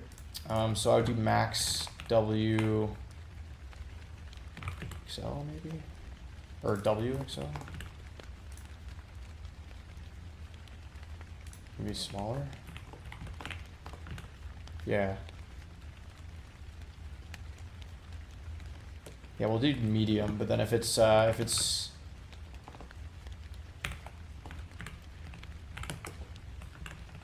And then if it's smaller, it'll be a smaller width.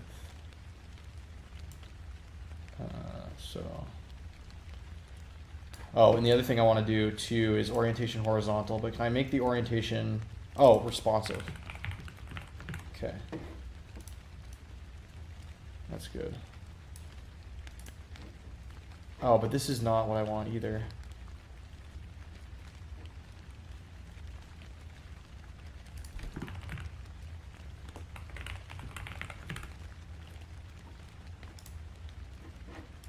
Because this looks better, but I don't, so what, is it only going to go horizontal if it's, yeah, see, so it's not even going to go horizontal. But I want to go horizontal after a certain point. So I don't know, this responsive setting is not really...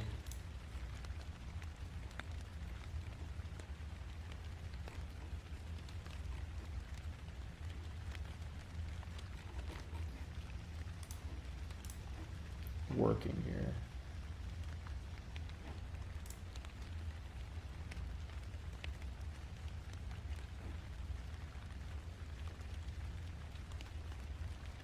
I'm trying to think how I could incorporate. I don't think this is tail, because if I go into the component, so if I go to where would it be? If I go into UI and then field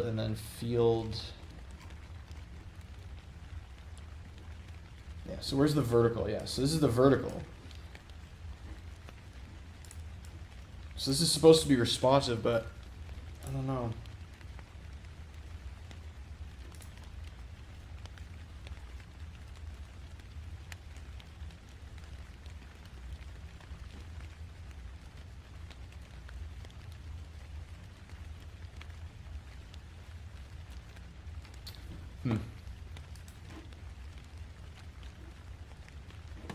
I don't know, honestly, it's fine like this, to be real with you.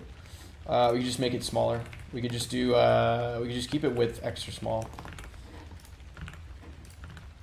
Oh, yeah. So this is, yeah, this is fine like this. So if I do just one character, oh, but then it extends, right? So maybe do a max width. Oops. Okay, so it keeps growing here. I don't want it to. I would want this to go to a separate line. I don't know why it's doing that. Maybe max width small? No.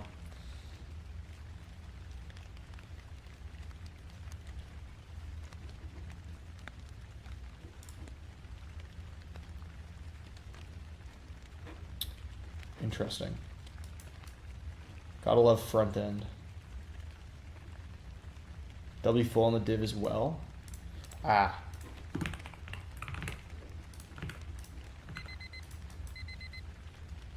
Didn't seem to do anything. Maybe no flex? Well, no, we need the flex so I can center it. Yeah, I don't know. Because if I remove this, yeah, so like it grows, right? I think I know why this error is not what I want it to be. But I'll do that after the break. So, but yeah, I'm gonna do one more Pomo, I think, and then I'm gonna wrap it up for today. You also need classes on the input. The flex and the div is only affected very far. Oh, do I not have a class of the input?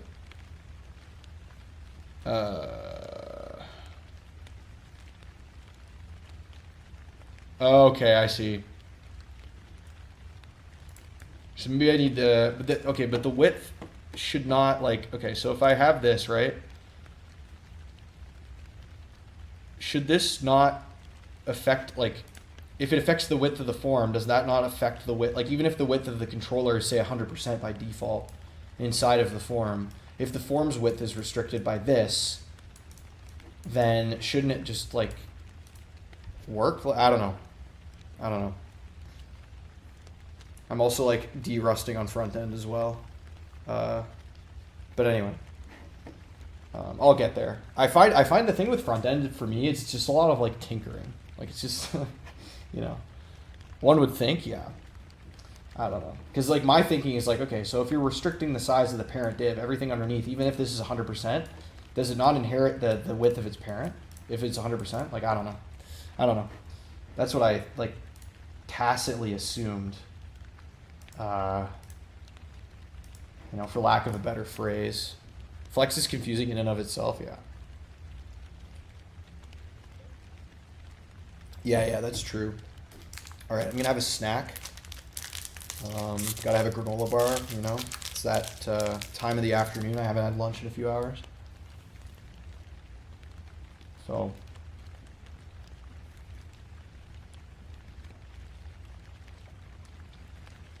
But yeah, no, yesterday, I drove 2 hours, 45 minutes one way to go to a family event, like a function, stayed for 3 hours, and then did another 2 hours, 45 home. So it was like almost 6 hours of driving yesterday, 5.5 hours.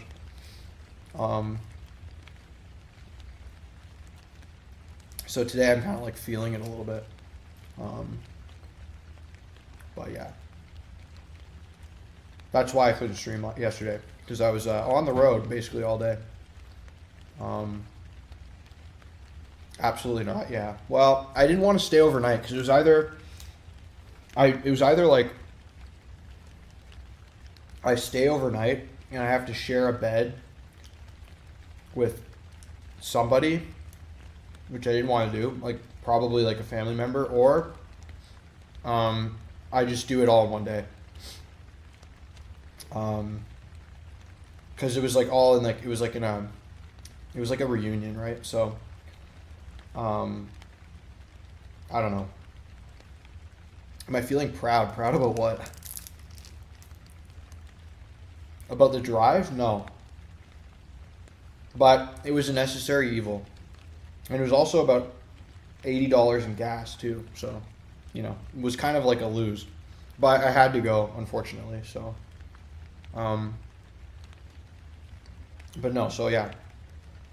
Successful test of BenStack v1. I think, oh, that's what, if that's what you mean, yeah. I think it's good. I like it. I have a couple things I would tweak, I think, but I might make like a BenStack version 1.1 at some point, but I think for the most part, it's, you know, it's been well. I really like Hano, and I really like having Zod in here with the hook form. Like once I understood the React hook form stuff, it's like been really nice. The only thing I want to do for the next project, and this isn't a fault of my stack, it's more a fault of my implementation, is I want to have the Zod schemas work not just in the front end, but also in the back end as well.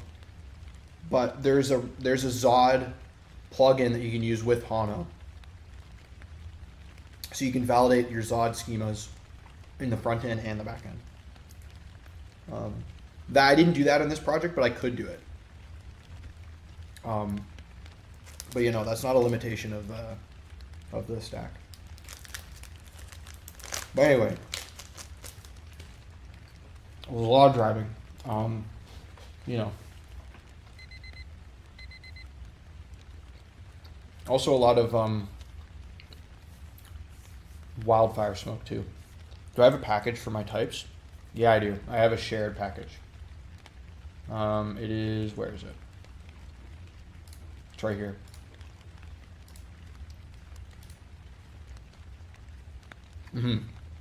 That's pretty much what I'm doing, Jay.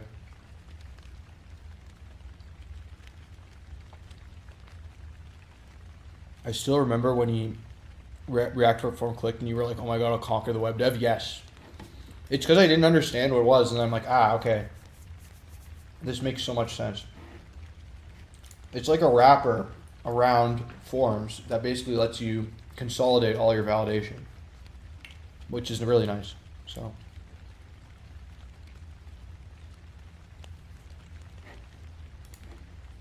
But yeah, no, I didn't think to do it for the API for some reason. The Zod schemas. I don't know. So it's not a big deal, but exactly. That's the goal. You'd have validation on the front end and the back end, right? Okay, so what were we doing here? Oh yeah, I want to edit the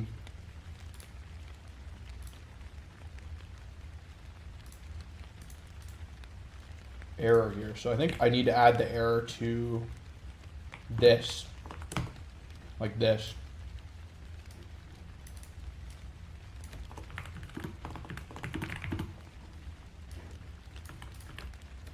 I think it needs to be to each one. So I think I need to do, it must be more than 3 characters. So then this should now fix itself. Oh, really? Oh, because I need to recompile it. Of course. Okay, now it should fix itself. Yes, perfect. It's like the same guy at the gateways? Yes. Very true. It's the same schema. But shouldn't, instead of must be, it should be must have. I feel like that makes more grammatical sense. Okay, now we just need to, oh, because I didn't recompile. There we go. Okay. All right. So the only other thing now is I want to restrict the width of the thing, right? The container. What is erroring out here? Oh. Okay. All right. So I want to restrict the width of this. So like, is this already the max width? Oh, it isn't. I see. So I think what I need to do is I need to put width full on the form? Maybe? Like something like this, maybe. Or would that even need to be even further down? Like, okay, so like what's... So that's that, and then we have, okay, that's this, waiver form. Oh yeah, so our form's not filling the, so this would need to be flex 1 maybe? No, it's not really expanding into that extra space, right? Oh no, or, oh, never mind. No. So that is actually the width. Huh. It needs to be on both? Yeah, so now this isn't, oh, width full and flex 1. Okay, but it's not changing size, like.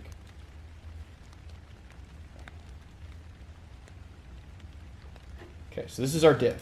This is this div, right? This div is here. W full on both. Oh. Like up here and down there. Aha. All right, I got you. Don't need that. Okay. That fixed it. So now, if we do, there we go. Perfect. Now it's consistent. That's an appropriate width, I would say. And if we add too many characters, I think we'll get an error, right? Oh, it worked. Okay, so I didn't apparently add more than 100 characters. So let's add more than 100 characters. There we go. To do item must have less than 100 characters. Perfect. Nice. Okay, so it is, the validation did work. So very good. So I have this, I have a bunch of random to-dos. Okay, so now the next step, slight wrench, put a test value in your server error and see what that looks like. Yeah, true. The thing is, I don't think I actually need that because I don't think the API actually returns a server error for that route. So if I go to the to-do controller for to-do new post here, I don't think it actually returns an error in any of these things. So I don't actually think that I need to, like, so it will throw exceptions, but it doesn't actually return any errors. Yeah. But I implemented the server error such that if I do change the backend and I do return an error, then this will still work, right? So like if we do a test here, let's just say result.error equals test error. or something like this, right? And then we do like blah, blah, blah. Oh, it doesn't actually, okay. Oh, because it still resets based on that, okay. Okay, so it doesn't really matter. I don't really care. We can cross that bridge when we get there. Okay, so let's do, I need to update all of the shared packages. Actually, let's stage everything. Can I stage everything? And then I want to remove the ones that are not shared, right? Yeah. So let's do shared, modify schema, modify to-do content schema, show proper error messages for length of to-do item.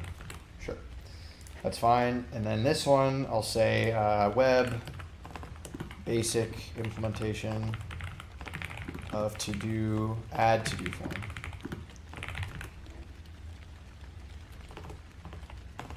Uses React hook form and Zod validation from shared package. Schemas. Shared package schema. Okay, good. Good. All right. Now, I think we're good to do our list, right? Our to-do list. So I kind of want to render this as a, maybe having like a section and then like each to-do is its own card. But the other thing I should do is I should filter by whether lists are complete or not. Right? So what I should maybe do is I should have a query inside of my API. So what I should actually do is I'm going to add a card here. So I'm going to say API add query to get all to-dos to get all just what was it? Get all to-dos, just incomplete to-dos, or just complete to-dos. And I think I'll make this is probably priority 1 because it's not like absolutely necessary, but I think this will be good because then that way we can have, we can fetch just the complete to-dos, or the incomplete to-dos, put them in their own list. And then I was thinking of having all the complete ones like crossed out underneath. Right? So I'll have like the incomplete to-dos up here, and then when you complete a to-do, it like moves it down to the complete section, right? Something like this, right? So I'll modify my API accordingly to handle that query, which will just be in the controller, right? So it'll be in the user all get, and then it'll also be as a query, and then it'll be like.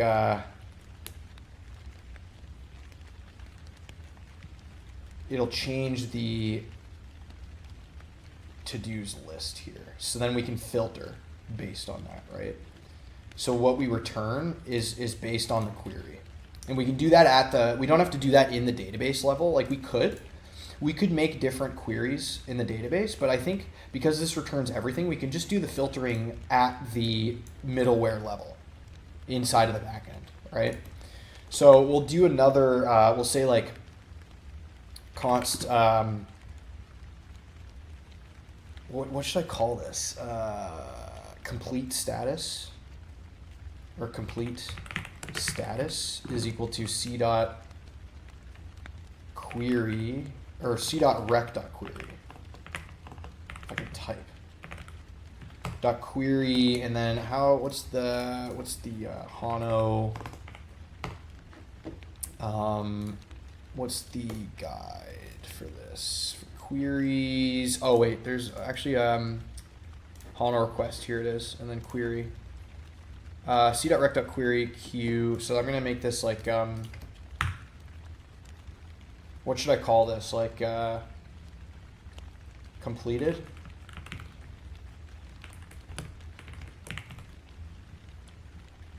And then so the type of this will be either Boolean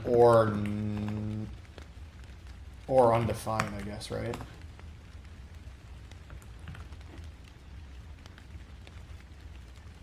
Oh, wait, but this is going to be a string. Oh, okay, so maybe it needs to be a string. Okay, so then what we'll say is we'll say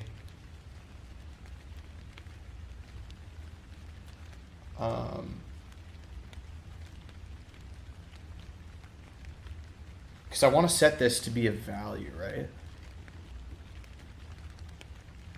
So we'll say, or can I cast this to a Boolean? Because I want it to be true or false, right? And then we'll say, okay, so we'll say if completed is not equal to undefined, then, yeah, I could do that, but then what if it's undefined? And like, oh, and then what if a user tries to request? Oh wait, actually, I have an idea. We can handle this as an error. So what we can do is we can do Boolean or undefined. Okay, and then we'll do a Boolean constructor on top of this. And I'm not actually sure how a Boolean constructor works though. Like, can it take in, like when you like, what's a Boolean JS Boolean constructor? Like, I don't actually know if it just will return true if it's a string false, right? Like, I feel like if you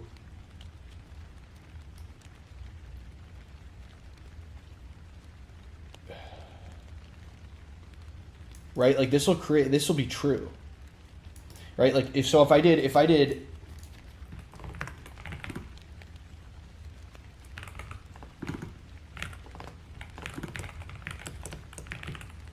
I think this would be true, right? Because you're giving it a string that's defined. I don't think this would actually be false. I think that's the behavior, right? Like based on what I'm seeing here.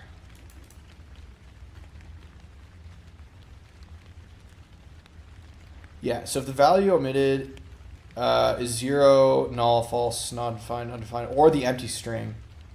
Yeah, see, because I need this to be, you know what, I could just do it this way. This is going to be like kind of cursed, but like, I could just do it this way.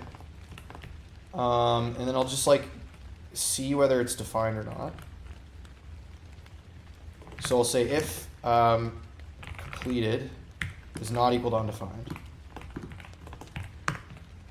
And we'll say if, or switch completed, and then I'll just do case true, case false, and then default.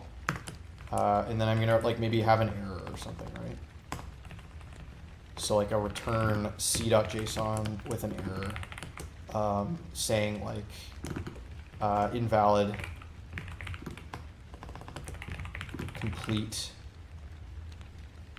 completed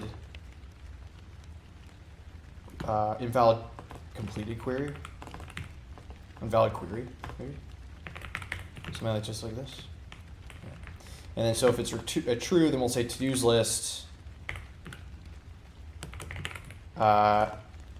Actually, you know what? We could probably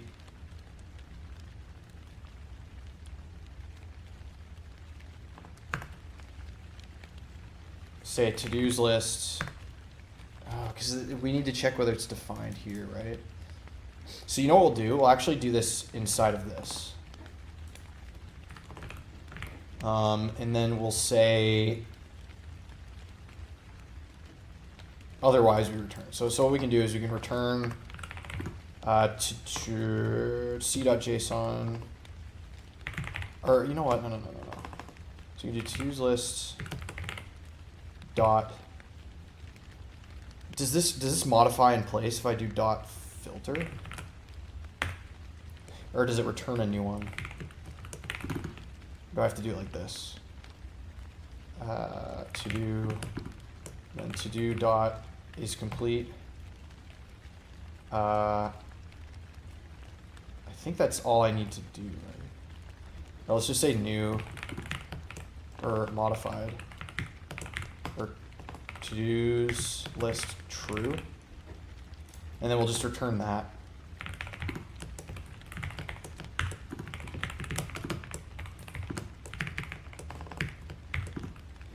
I could honestly probably just do this.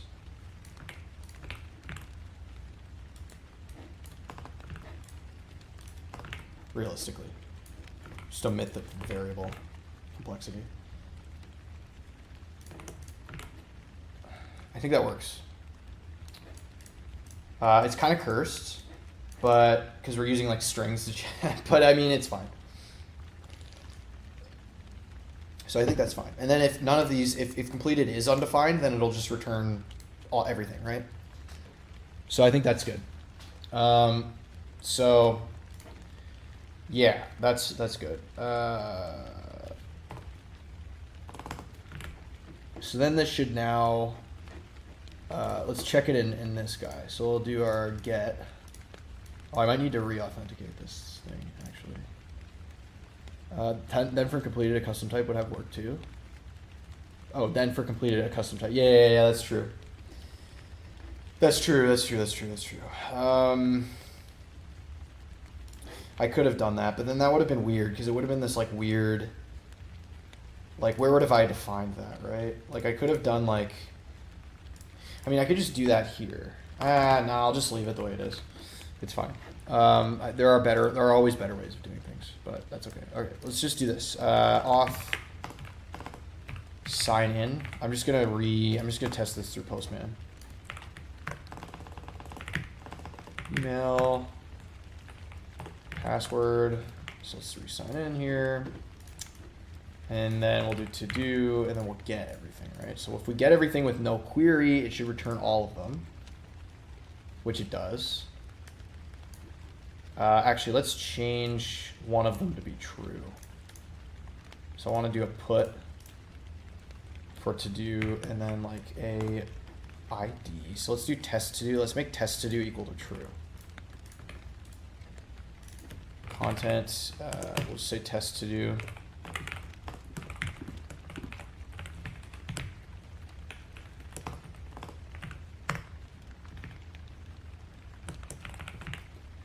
And then now this should update. Or wait, does this need to be like this? There we go. Not necessarily better, just different. Yeah, I don't know. In this particular case, like, meh. I don't know. I could do it, but it's only being used in one spot. Okay, so now this should still get everything. Oh wait, sorry. All right, so then it should get everything. False, false, false, true. Okay, good. And then if I do to do or complete, completed is equal to true, then this should just give us 1. Yes, and then if I do false, then that should give us all the other ones that are false, which it does. Perfect. And then if I do like garbage data, then it'll say invalid query. Perfect.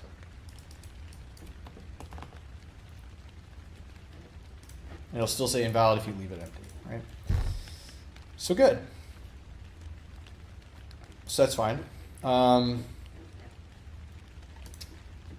I'll just say can only be true or false, but queries are strings. I don't know, something like that. Okay, so that does work. It appears to work. So let's commit that. Let's say API modify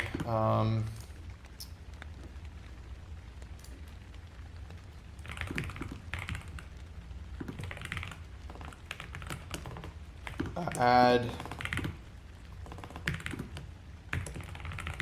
query to fetch only completed or incomplete, only complete or incomplete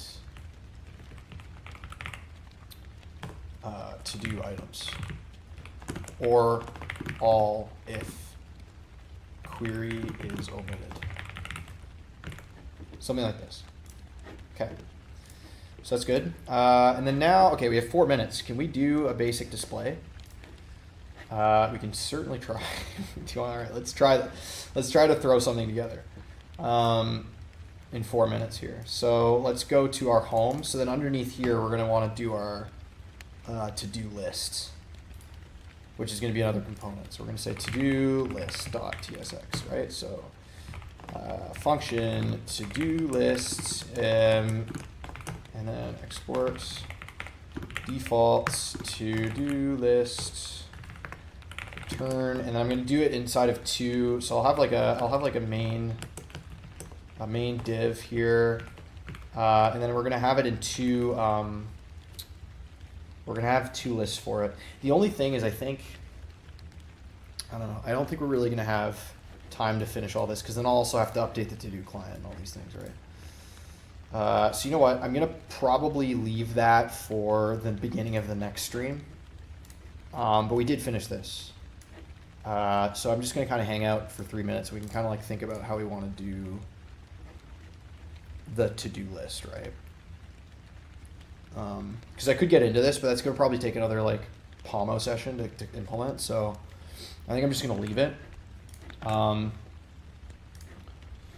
But we can think about this. So I think my thinking for the to-do list is to have kind of two sections, right? And then each to-do is a card, which will have the content inside of a form that you can like click on, because that's actually, I don't know how to do that, because what I could do is like, I want to have the to-dos to be modifiable inside of the thing. So basically the idea would be we'd have a card. So like if I did if I did a little note inside of here. So let's just say we have a card, and then we need to have, oh Jesus, this is gonna be a pain in the ass.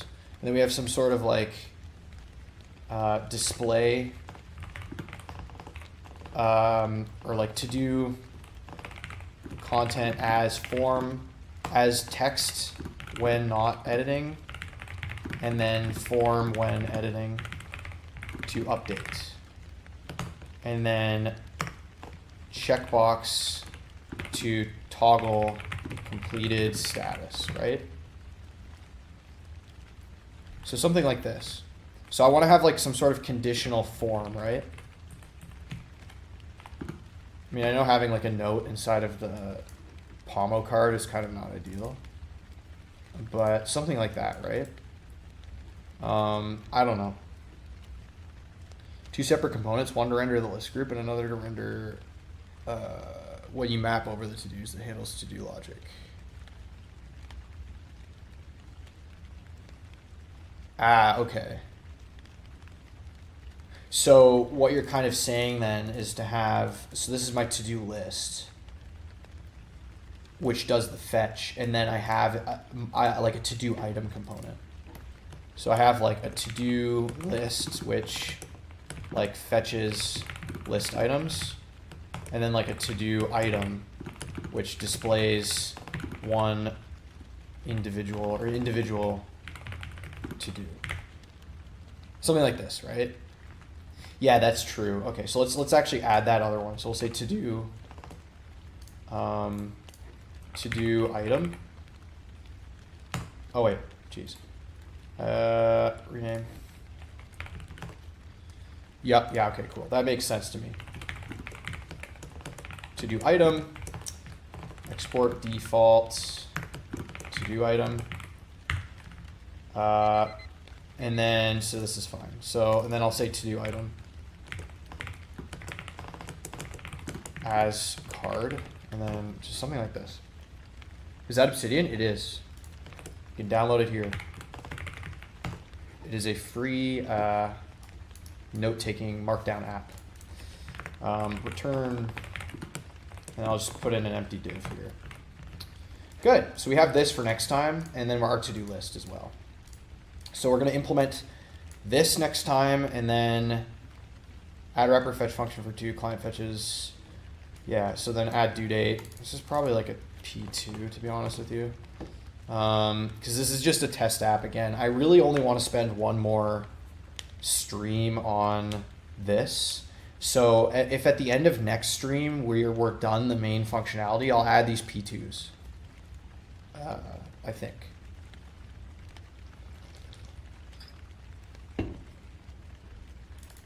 So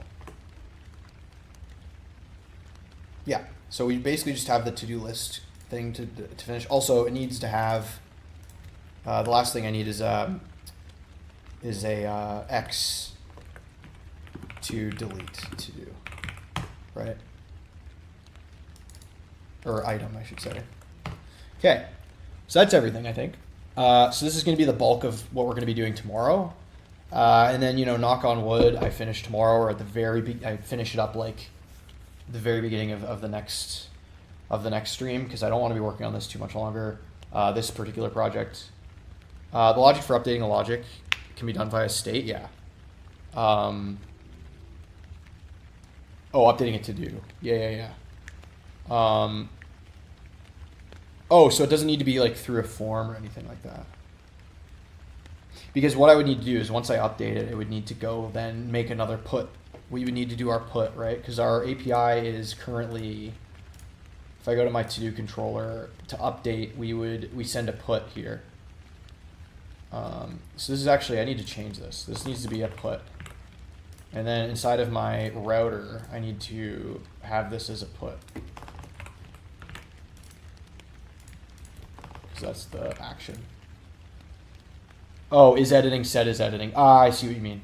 Yeah. Okay. Yeah, so it would conditionally render based on editing. Yeah. I'll just say like as state.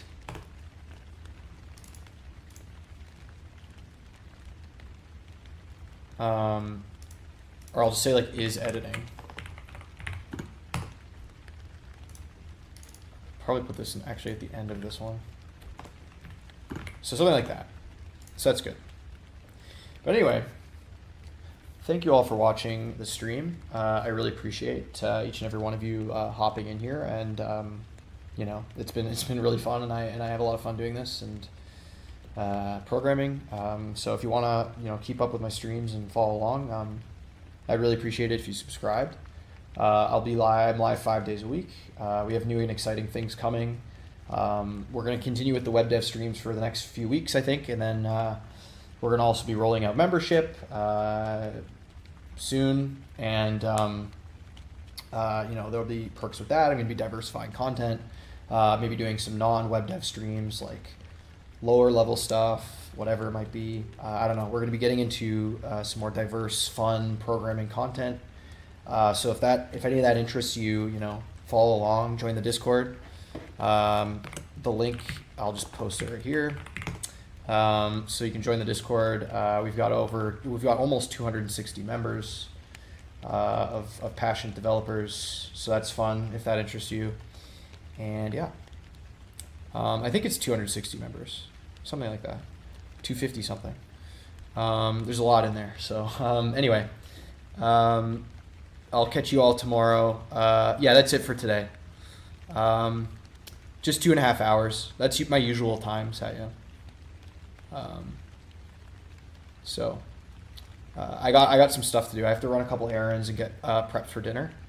So yeah, but I'll catch you tomorrow. I'll be live. So yeah, stay tuned for that, and have a great rest of your day, evening, morning, whatever time it is.